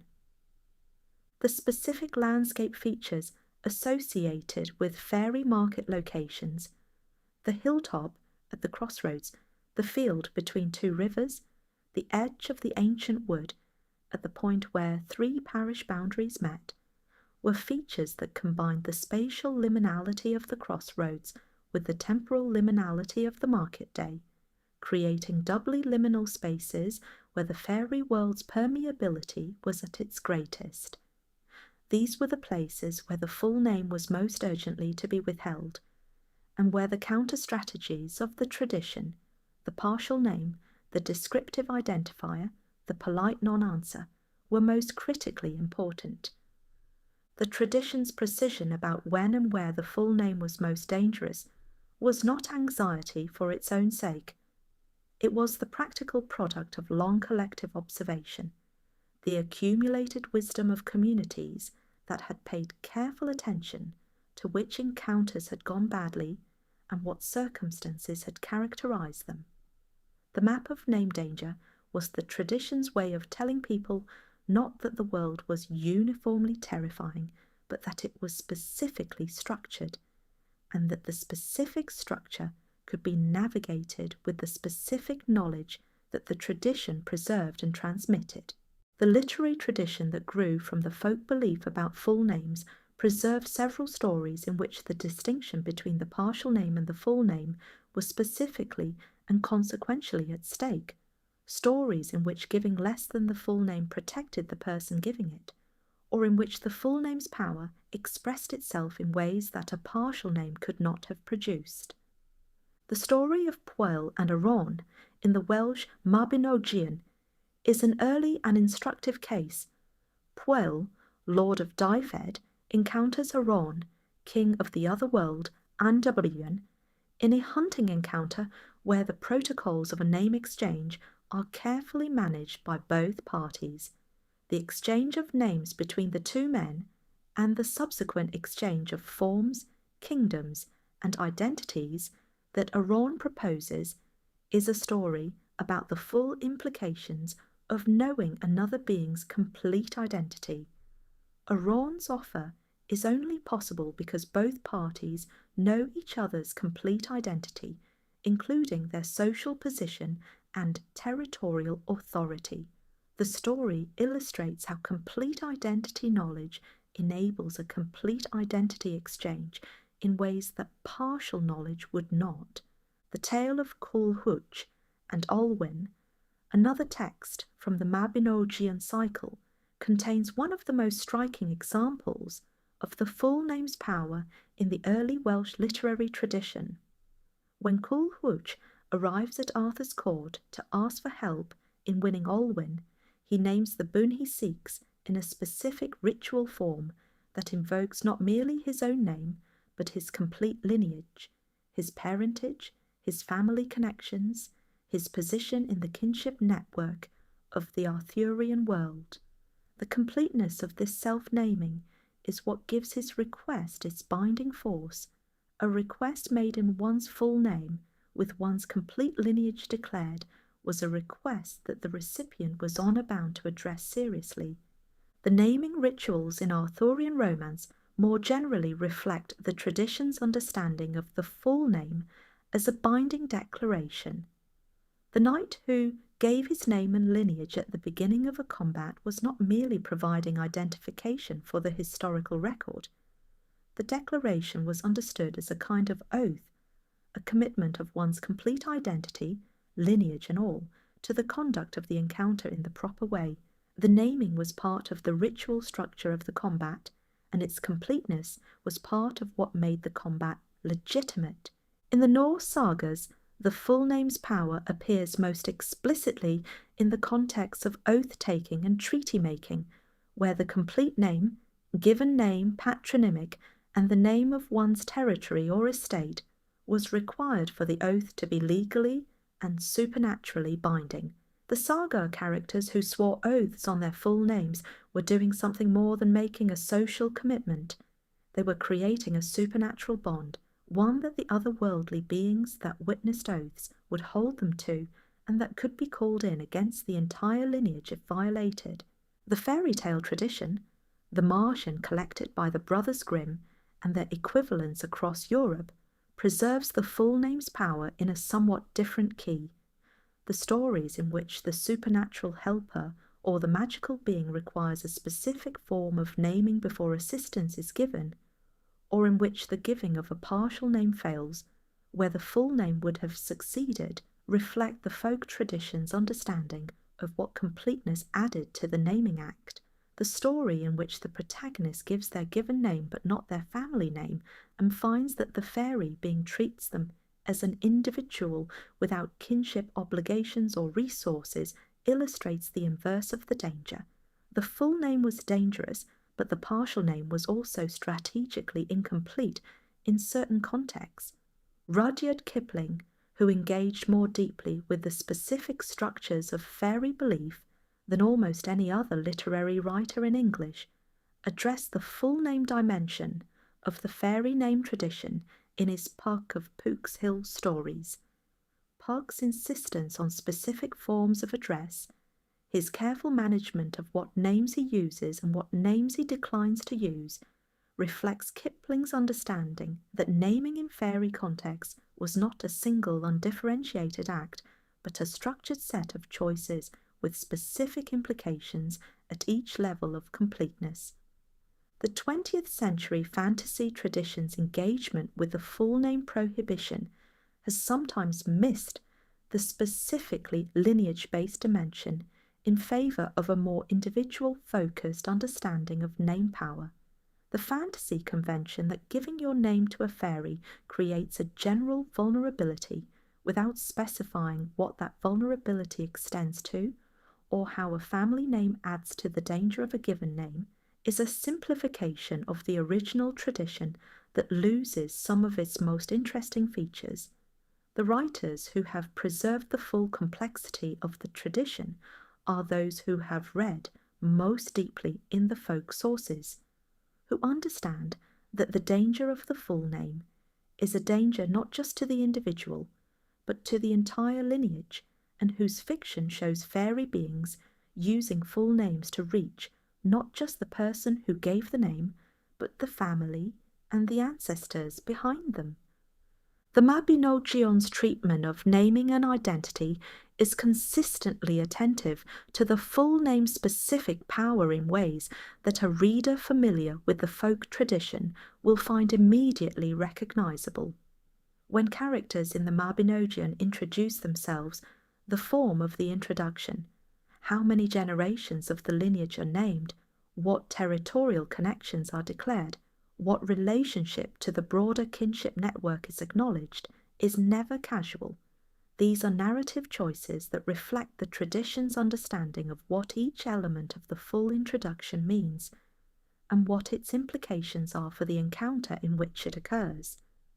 The Arthurian tradition's engagement with the question of unknown identity, the mystery knight whose identity is concealed, the wandering hero who gives a false or partial name, the climactic revelation of the true full name that resolves the plot, is deeply connected to the folk tradition's understanding of what the full name contained and what its disclosure created. The mystery knight who conceals their identity is not merely creating narrative suspense. They are, in the tradition's terms, protecting the lineage dimension of their identity from premature disclosure, preventing the beings or people they encounter from accessing the full map of who they are before the trust required for such disclosure has been established. The specific literary convention of the quest for identity, the story in which the protagonist does not know their own full name and must discover it, and in the discovery of it comes to understand who they truly are, is one of the most enduring in the Western literary tradition, and its connection to the full name's constitutive power is not accidental. The Arthurian hero who discovers his true lineage discovers not merely biographical information about his parents, but the essential structure of his identity, the ancestral connections, the territorial belonging, the obligations and the rights that come with the full name that he was too long denied. The discovery of the full name is the discovery of the complete self. The literary tradition's engagement with full names illuminates something about the tradition more broadly, that the stories were not merely entertaining accounts of supernatural encounters, but were carefully structured vehicles for preserving specific knowledge about how the fairy world worked and what the human world needed to do to manage its relationship with it. The Shakespearean fairy tradition, as expressed in A Midsummer Night's Dream and in The Merry Wives of Windsor, preserves the full name concern in a somewhat softened form, but one that is still recognizable. Oberon's knowledge of the mortal characters and their relationships, his ability to direct Puck's magical interventions with a precision that suggests he knows exactly who these mortals are and what they mean to each other, implies a knowledge of identity that goes beyond mere given names. Titania's enchantment of Bottom is effective partly because Bottom has no protective awareness of the complete identity information that the fairy world has about him. The comedic resolution of the play depends partly on the fairy world's withdrawal of the full identity knowledge it had been exercising. The ballad tradition's engagement with the full name appears most clearly in the ballads of fairy abduction and return, where the successful rescue or escape of the mortal captive almost always involves some form of identity assertion, some declaration of the captive's full identity, including their lineage connections, that reasserts their belonging to the human world in terms that the fairy world is obliged to acknowledge. The declaration of full identity as a counter to fairy captivity is the inverse of the full name prohibition. The name that was dangerous to give carelessly was also, in certain specific circumstances, the name whose assertion was the only thing powerful enough to override the fairy claim. The Irish mythological cycle's treatment of full names illuminates the tradition from an angle that the explicitly fairy protective literature does not always address, the angle of divine and heroic identity. The heroes of the mythological and Ulster cycles bear names that are complete identity statements, names that carry their lineage, their territorial belonging, their divine connections, and their personal qualities simultaneously. When Cuchulainn declares his identity in combat, the declaration is not merely a social introduction, but a supernatural assertion, a claiming of the complete identity that his name expresses, a declaration of the entire web of powers and obligations and connections that the full name contains. The declaration functions as both an identification and a challenge. This is who I am completely in all my dimensions, and I stand behind the full statement of that identity. The contrast between the hero's proud declaration of full identity in the combat context and the ordinary person's careful withholding of full identity in the fairy encounter context illuminates the tradition's understanding of when the full name was a weapon and when it was a vulnerability. The hero in the heroic narrative was a person whose identity was so strongly constituted and so completely owned that declaring it fully was an act of power rather than an act of exposure. The ordinary person in the faerie encounter narrative was a person whose complete identity, however honourably constituted, was not fully armoured against the specific powers that the fairy world could bring to bear on it. The full name prohibition was, in the deepest sense, a counsel of appropriate humility, an acknowledgement that most people were not Cuchulainn, and that the ordinary person's full name was not a weapon, but a vulnerability that required protection. The literary tradition's engagement with full names illuminates something about the tradition more broadly, that the stories were not merely entertaining accounts of supernatural encounters, but were carefully structured vehicles for preserving specific knowledge about how the fairy world worked and what the human world needed to do to manage its relationship with it. The story that showed a character successfully protecting their full name or unsuccessfully disclosing it was a story that was doing the same work as the explicit prohibition, encoding the knowledge in narrative form, making it memorable and transmissible, ensuring that the next generation would have access to understanding that their survival in the world the stories described might require. The fairy folk's specific interest in the full name, their capacity to use it in ways that went beyond what the partial name allowed, tells us something important about how the fairy tradition understood the fairy world's relationship to human kinship and human time. These are not arbitrary features of the belief. They are consistent with a broader picture of the fairy folk as beings for whom time, lineage, and territorial belonging were experienced very differently from how humans experience them.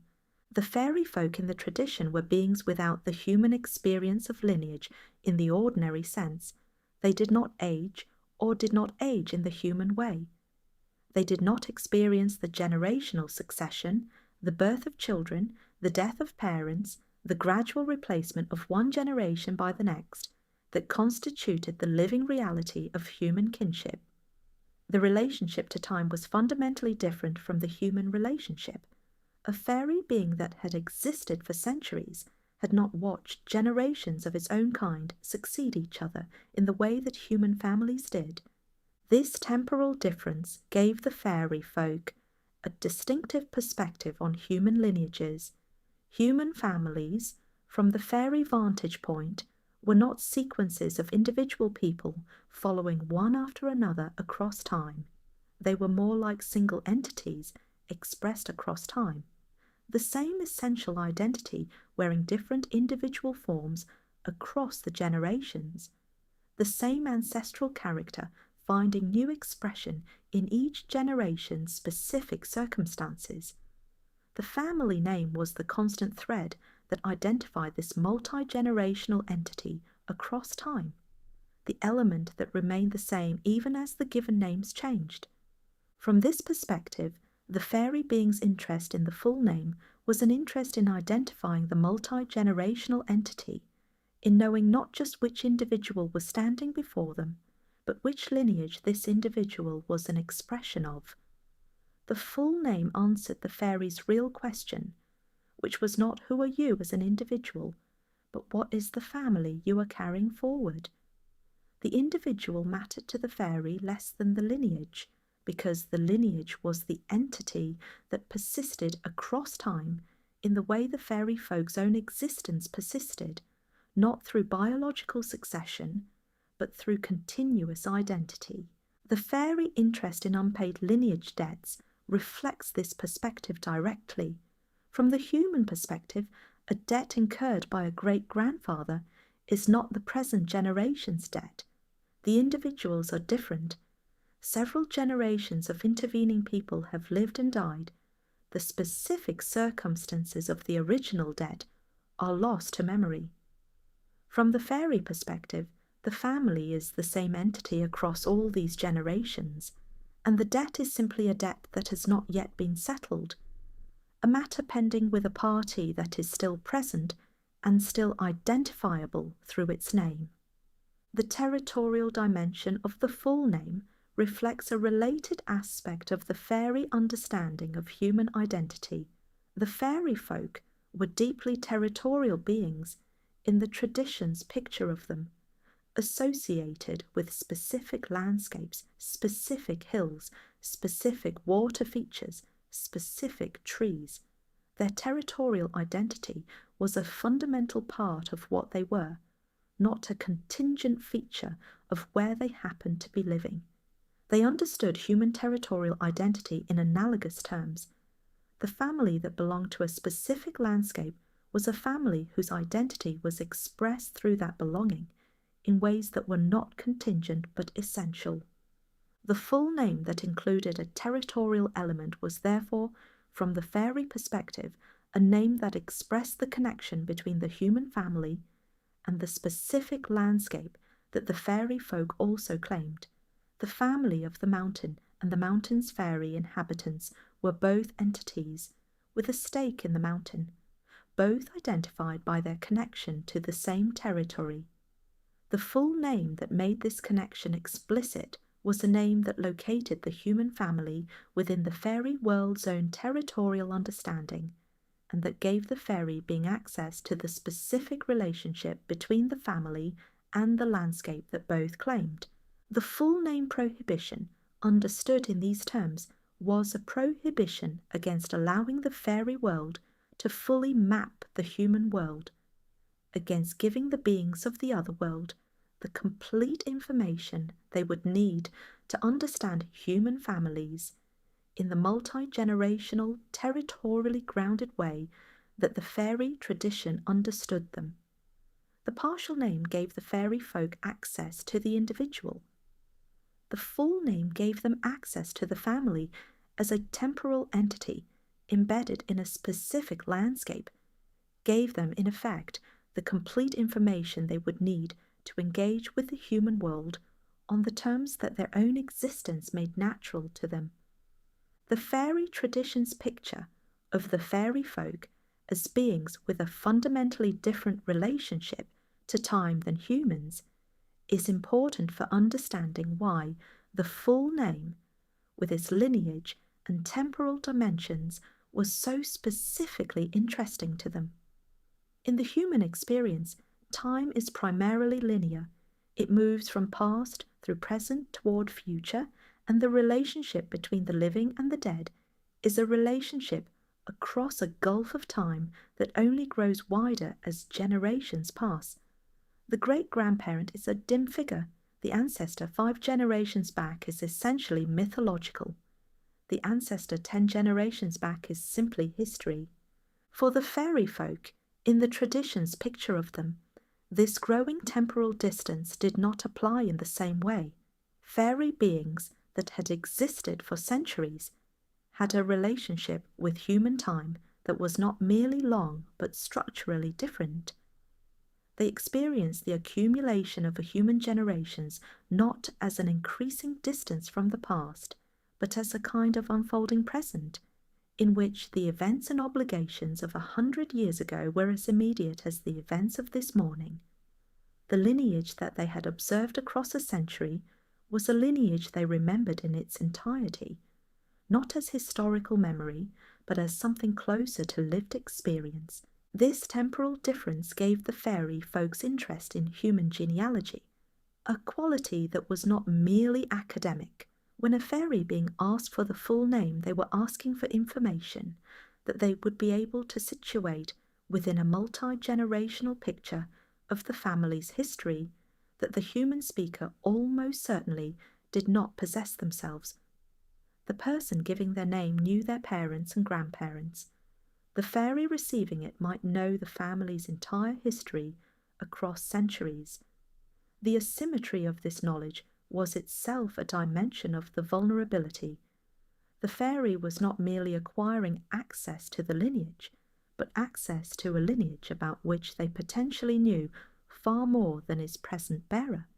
The full name prohibition, understood in these terms, was a prohibition against allowing the faerie world to fully map the human world, against giving the beings of the other world the complete information they would need to understand human families in the multi-generational, territorially grounded way that the faerie tradition understood them. The anthropological concept of the person as a social rather than merely individual construct, the understanding that the self is constituted through relationships, obligations, and social positions rather than existing independently of them, provides a framework for understanding the full name's lineage dimension that does not require accepting the supernatural premises of the folk tradition. In many traditional societies, the person is understood as a node in a network of relationships rather than as an autonomous individual, and the name that expresses the person's identity in the fullest sense is the name that expresses the person's position in that network. The full name was the full identity precisely because it expressed not just the individual, but the individual's position in the kinship network, and the kinship network was the primary structure through which identity was constituted.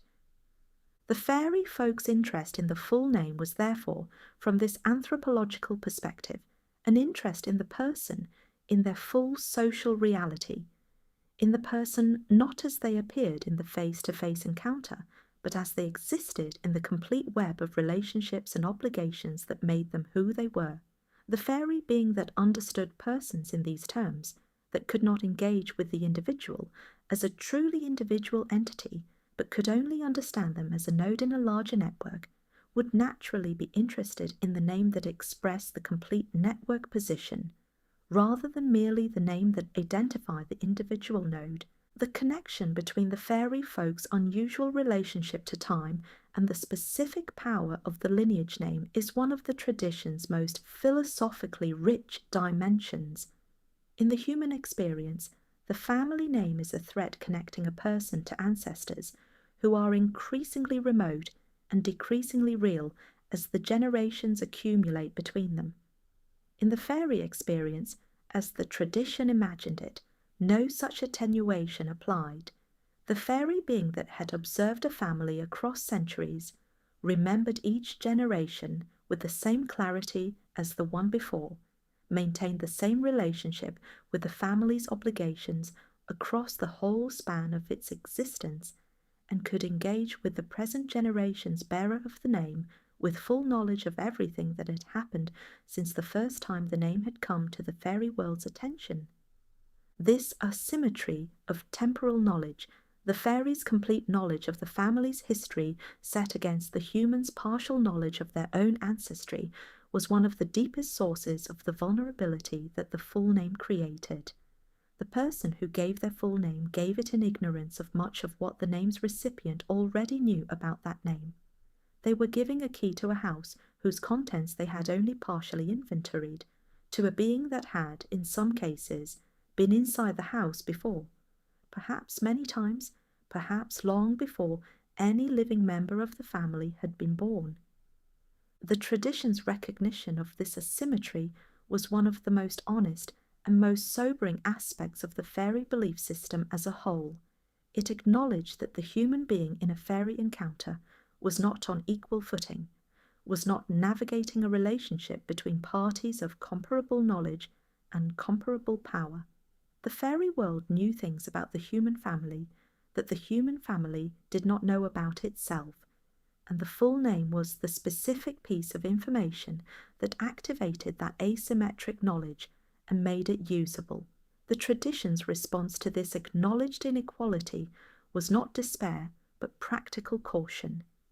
You could not match the faeries' temporal knowledge, but you could withhold the key that allowed the faerie to use it against you. This understanding helps explain why the tradition regarded the full name prohibition with such seriousness. It was not simply a matter of personal safety, of protecting one individual from one encounter. It was a matter of protecting the integrity of the human world's kinship structures from the faerie world's capacity to engage with those structures on terms that the human world did not control and could not predict.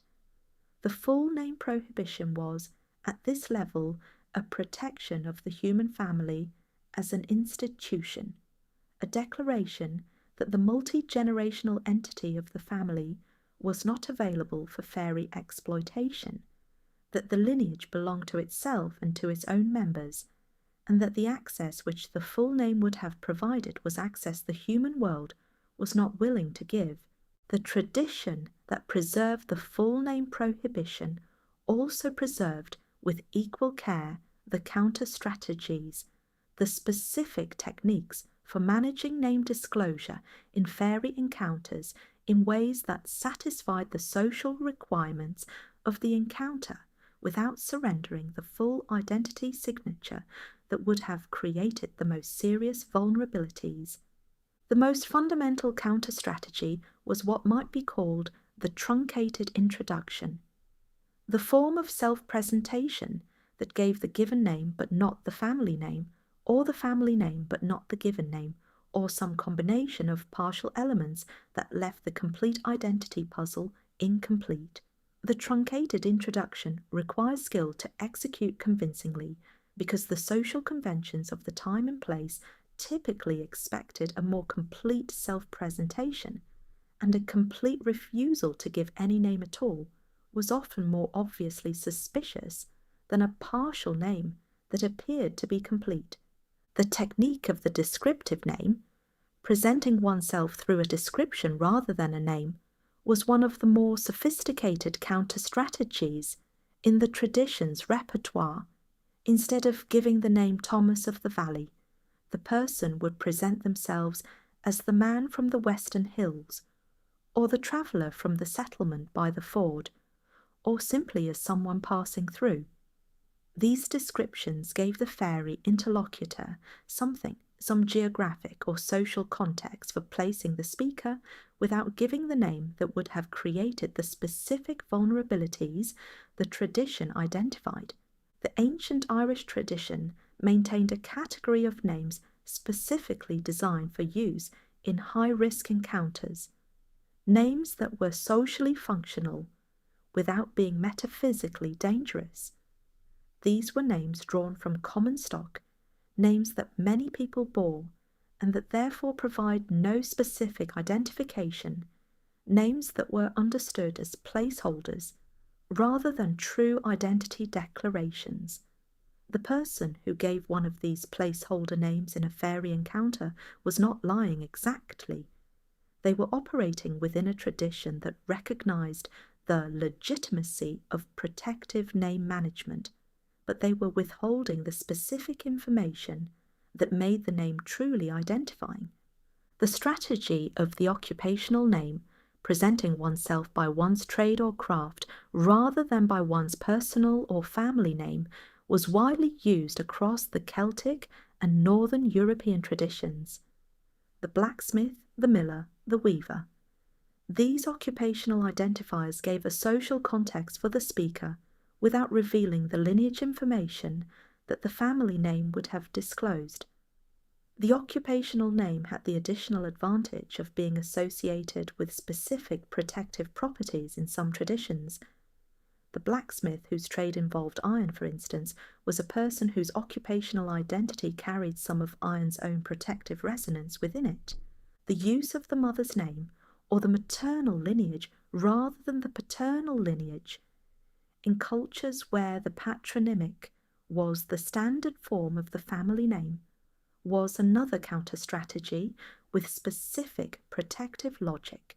The maternal lineage was real and significant, but it was the patrilineal name that most directly expressed the kinship group's collective identity and collective vulnerability in the traditions where the patrilineal system was standard. Giving the maternal lineage rather than the paternal was a form of genuine self-identification that withheld the most dangerous element of the complete name. The partial territorial disclosure was another refinement of the counter-strategy repertoire. Rather than giving the specific territorial element that would have fully identified the family's home territory, the precise name of the farmstead, the specific hill or river with which the family was associated, the speaker might give a regional description that was accurate in its general sense while being too broad to provide specific identification. I'm from the west, rather than I am from the hillside above the stream, at the third valley north of the town, the former giving enough geographic context to seem responsive, while withholding the specific information that would have located the family precisely in the landscape. The tradition also preserved a category of protective counter-declarations, specific verbal formulas that accompanied the partial name and that were understood as creating a protective framework around whatever information was given. These formulas were essentially statements of limited disclosure. I give you this name for the purpose of this encounter and no other, or I give you to know me by this name while the sun is in the sky. The formula attempted to constrain the faerie being's use of the name information to the specific context of the encounter, preventing the name from being stored and used beyond the moment of the exchange.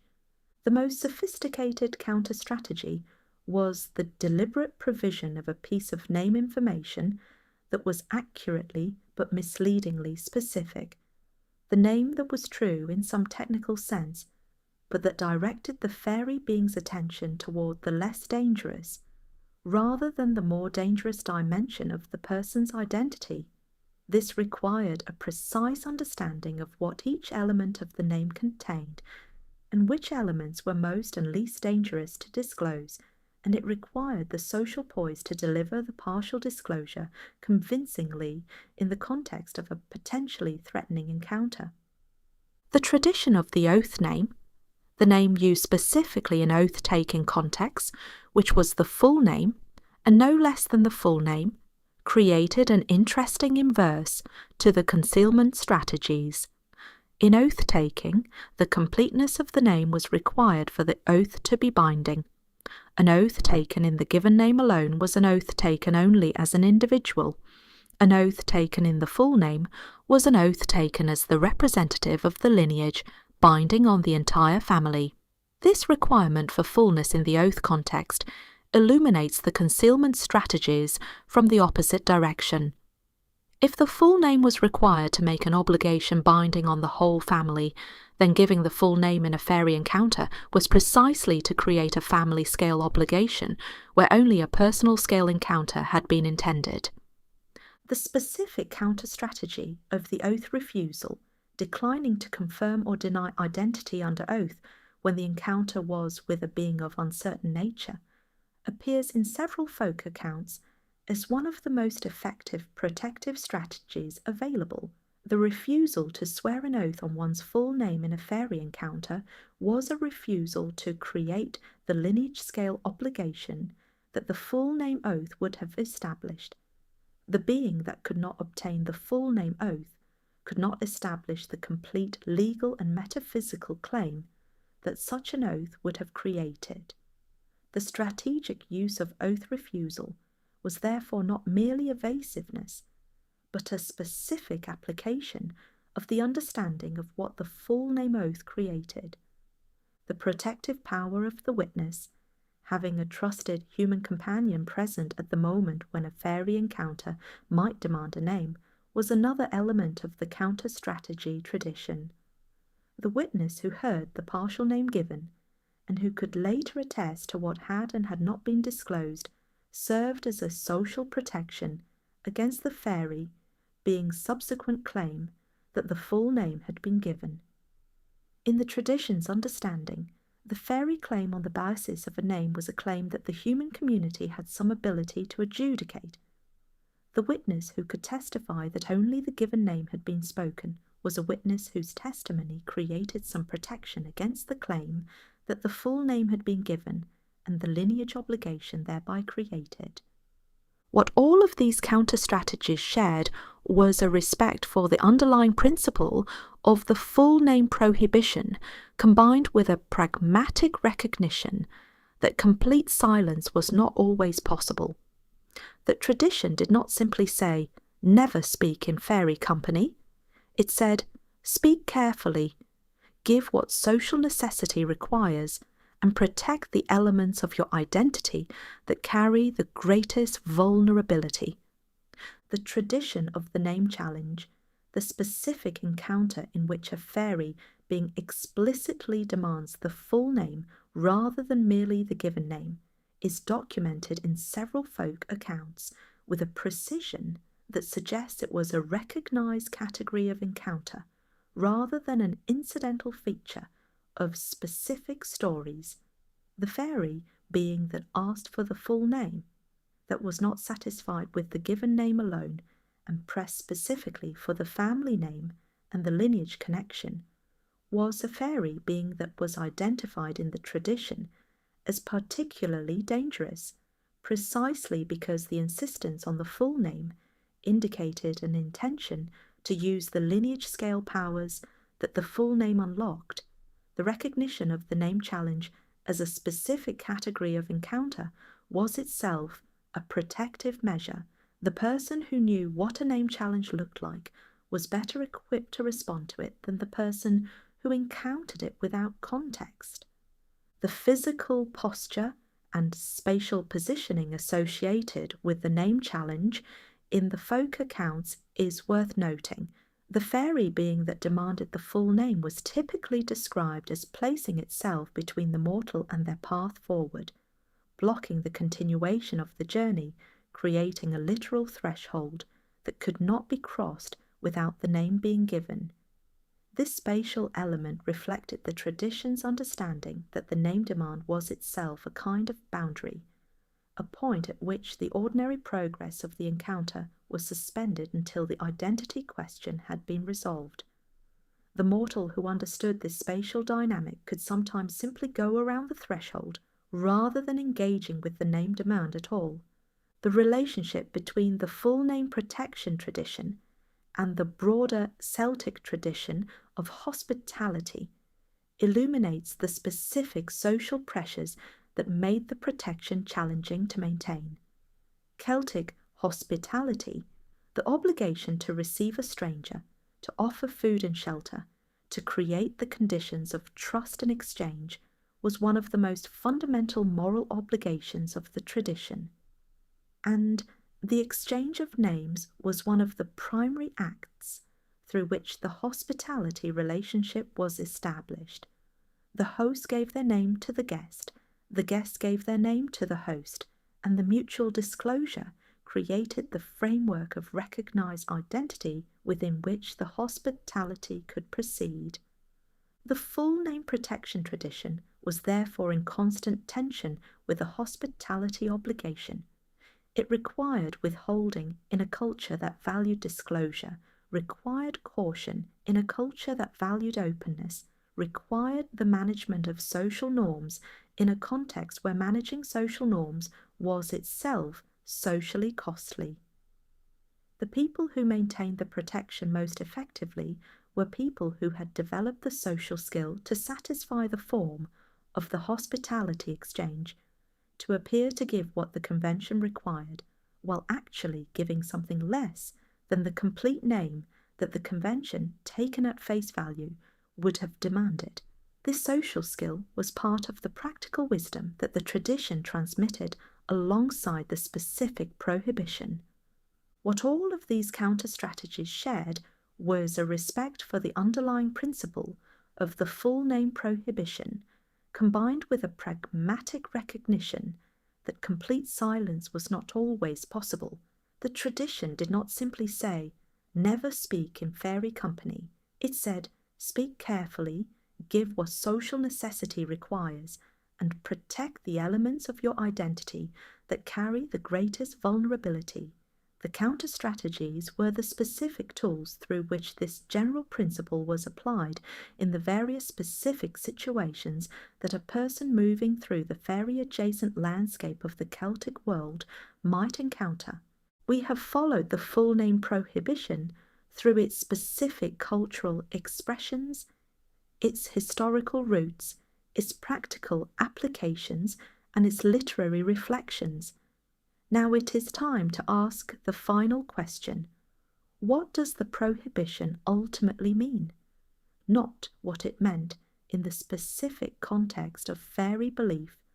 We have explored that at length, but what it means as a statement about identity, about the relationship between the self and the lineage, and about what it means to be fully known.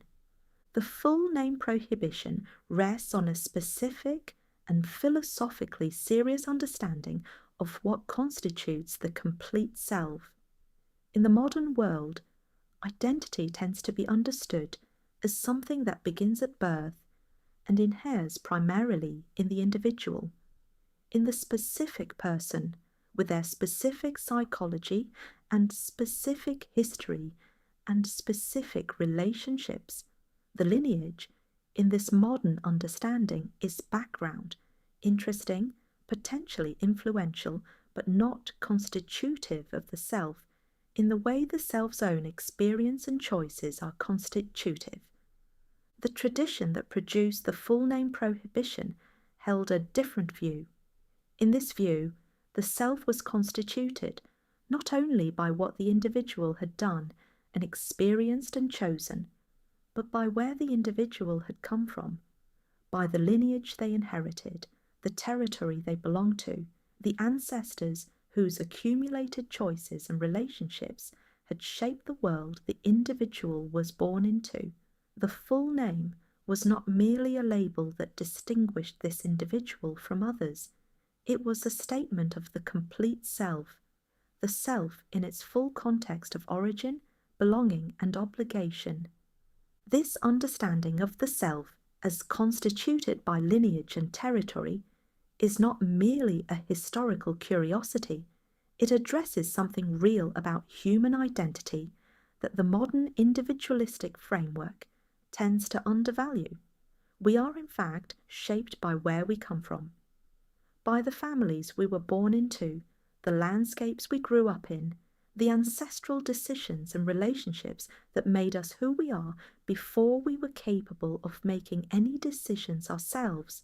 The tradition that took the family name so seriously was a tradition that took this reality seriously, that recognized the degree to which the individual self was embedded in and constituted by the large identity of the lineage. The specific vulnerability that the full name created in faerie encounters was therefore a vulnerability that went to the heart of this broader conception of the self.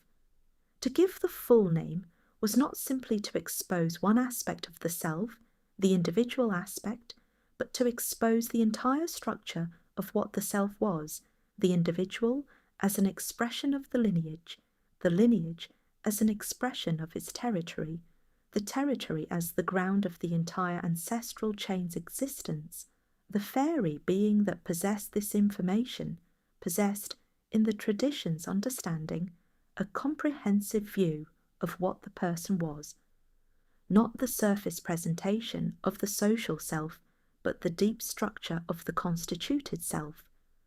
The counter-strategies that the tradition recommended, the truncated names, the use names, the careful management of what was disclosed, were therefore not simply tactical responses to a specific supernatural threat. They were expressions of a principle about what aspects of the self were appropriately shared and what aspects were to be protected. The full name, because it expressed the complete self, was to be shared only in the most trusted and most protected contexts. In naming ceremonies surrounded by community and spiritual protection, in relationships of deep and proven trust, in contexts where the social and supernatural framework could bear the weight of complete self-disclosure. The contemporary relevance of this principle is perhaps more immediately apparent than it might seem. We live in a world of unprecedented identity exposure, a world in which the various elements that constitute identity in the old sense, personal history, family connections, territorial belonging, relationship networks, are increasingly visible, increasingly accessible, and increasingly capable of being assembled into a comprehensive profile that gives whoever holds it enormous insight into the complete structure of who we are. The tradition that warned against giving the full name was warning against exactly this kind of comprehensive exposure, against making available to beings whose interests might not align with our own the complete information that would allow them to engage with us not as we choose to present ourselves, but as we actually, constitutively, are.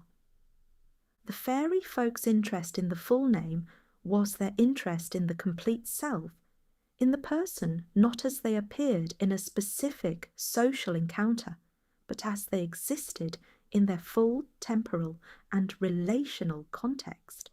The prohibition on giving the full name was a protection of the right to be encountered as you choose to be encountered, as you present yourself in the specific context of the specific encounter, rather than as you're known by those who have assembled the complete map of your identity from all available sources. There is something worth holding from this tradition, even in a world that has largely forgotten why the horseshoe is above the door and why the old people would not speak their full name at the crossroads after dark. The tradition's insistence that the complete self, the self in its full context of lineage and territory and ancestral obligation, was something to be protected, not casually given away to anyone who asked for it, reflects a genuine wisdom about identity. The complete self is yours. It is the most intimate thing about you, more intimate even than the individual name, because it contains not only who you are, but where you came from and who came before you. The stranger at the crossroads asks your name. The polite answer, in the tradition's understanding, was not your name, but a version of your name, a name that served the social requirements of the encounter without surrendering the complete identity signature that the tradition had spent generations learning to protect. You are more than any name you give. You are the inheritor of a lineage, the product of a territory, the current expression of an ancestral chain that reaches further back than you can see. And that heritage, that complete self, belongs to you and your people, not to anyone who happens to ask for it. The philosopher Charles Taylor's concept of the sources of the self, the moral and social frameworks through which identity is constituted, that go beyond the purely individual and connect the self to larger narratives and larger communities, is relevant here. Taylor argued that the modern understanding of identity as purely individual was impoverished in ways that older understandings of the self, which situated identity within lineage, community, and tradition, were not. The faerie full name tradition was, in Taylor's terms, a tradition that took the socially and temporally constituted self seriously, that recognized the degree to which who you are is determined by where you come from and who you are connected to. The digital parallel has been noted before in this series, but the full name dimension adds a specific and interesting layer to it. When contemporary privacy advocates warn against the aggregation of personal data, against the practice of combining multiple partial data sets to build a complete profile of an individual, they are making an argument that is structurally identical to the folk tradition's warning about the full name. Each piece of information alone is relatively harmless. The given name alone is not very dangerous. The family name alone is not very dangerous. The territorial information alone is not very dangerous. But assembled together, combined into the complete profile, they create a vulnerability that is qualitatively different from anything the individual pieces created. The tradition that warned against giving the full name was warning against exactly this kind of aggregation. The complete self, the self as constituted by lineage, territory, ancestral obligation, and individual nature, is the self that the full name expressed, protecting it from disclosure to beings whose intentions were uncertain and whose capacity to use the information was far beyond what the disclosing person could predict or control, was not paranoia.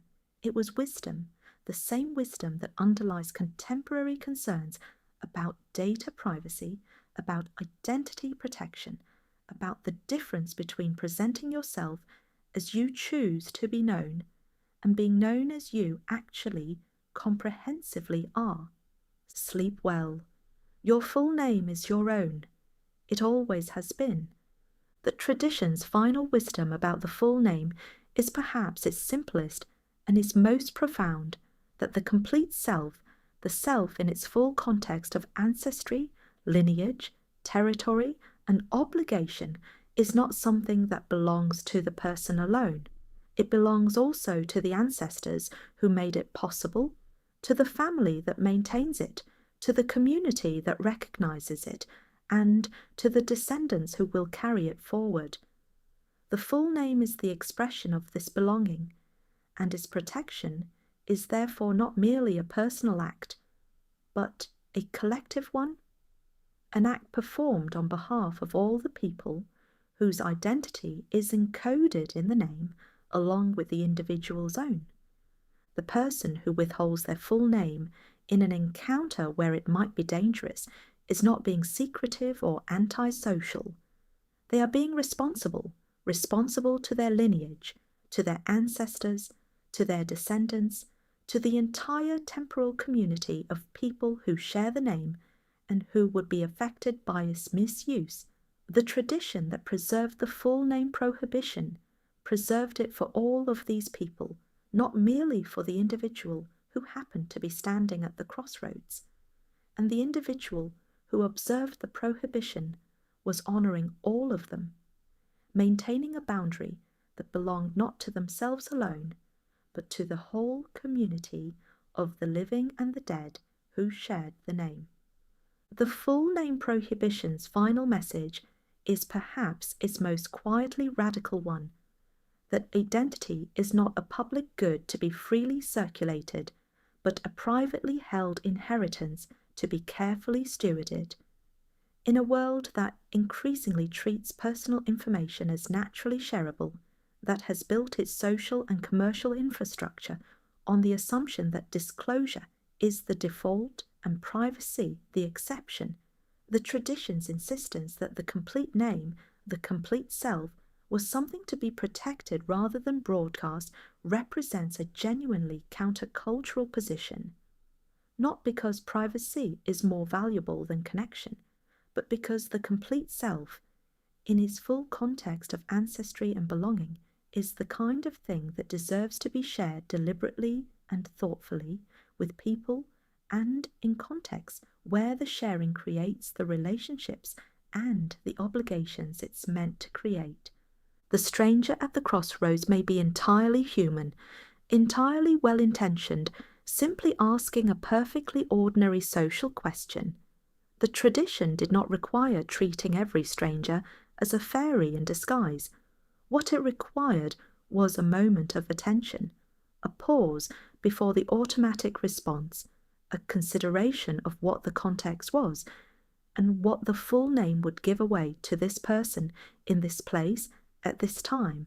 That moment of attention is the tradition's gift to us, across however many centuries separate us from the people who first developed it.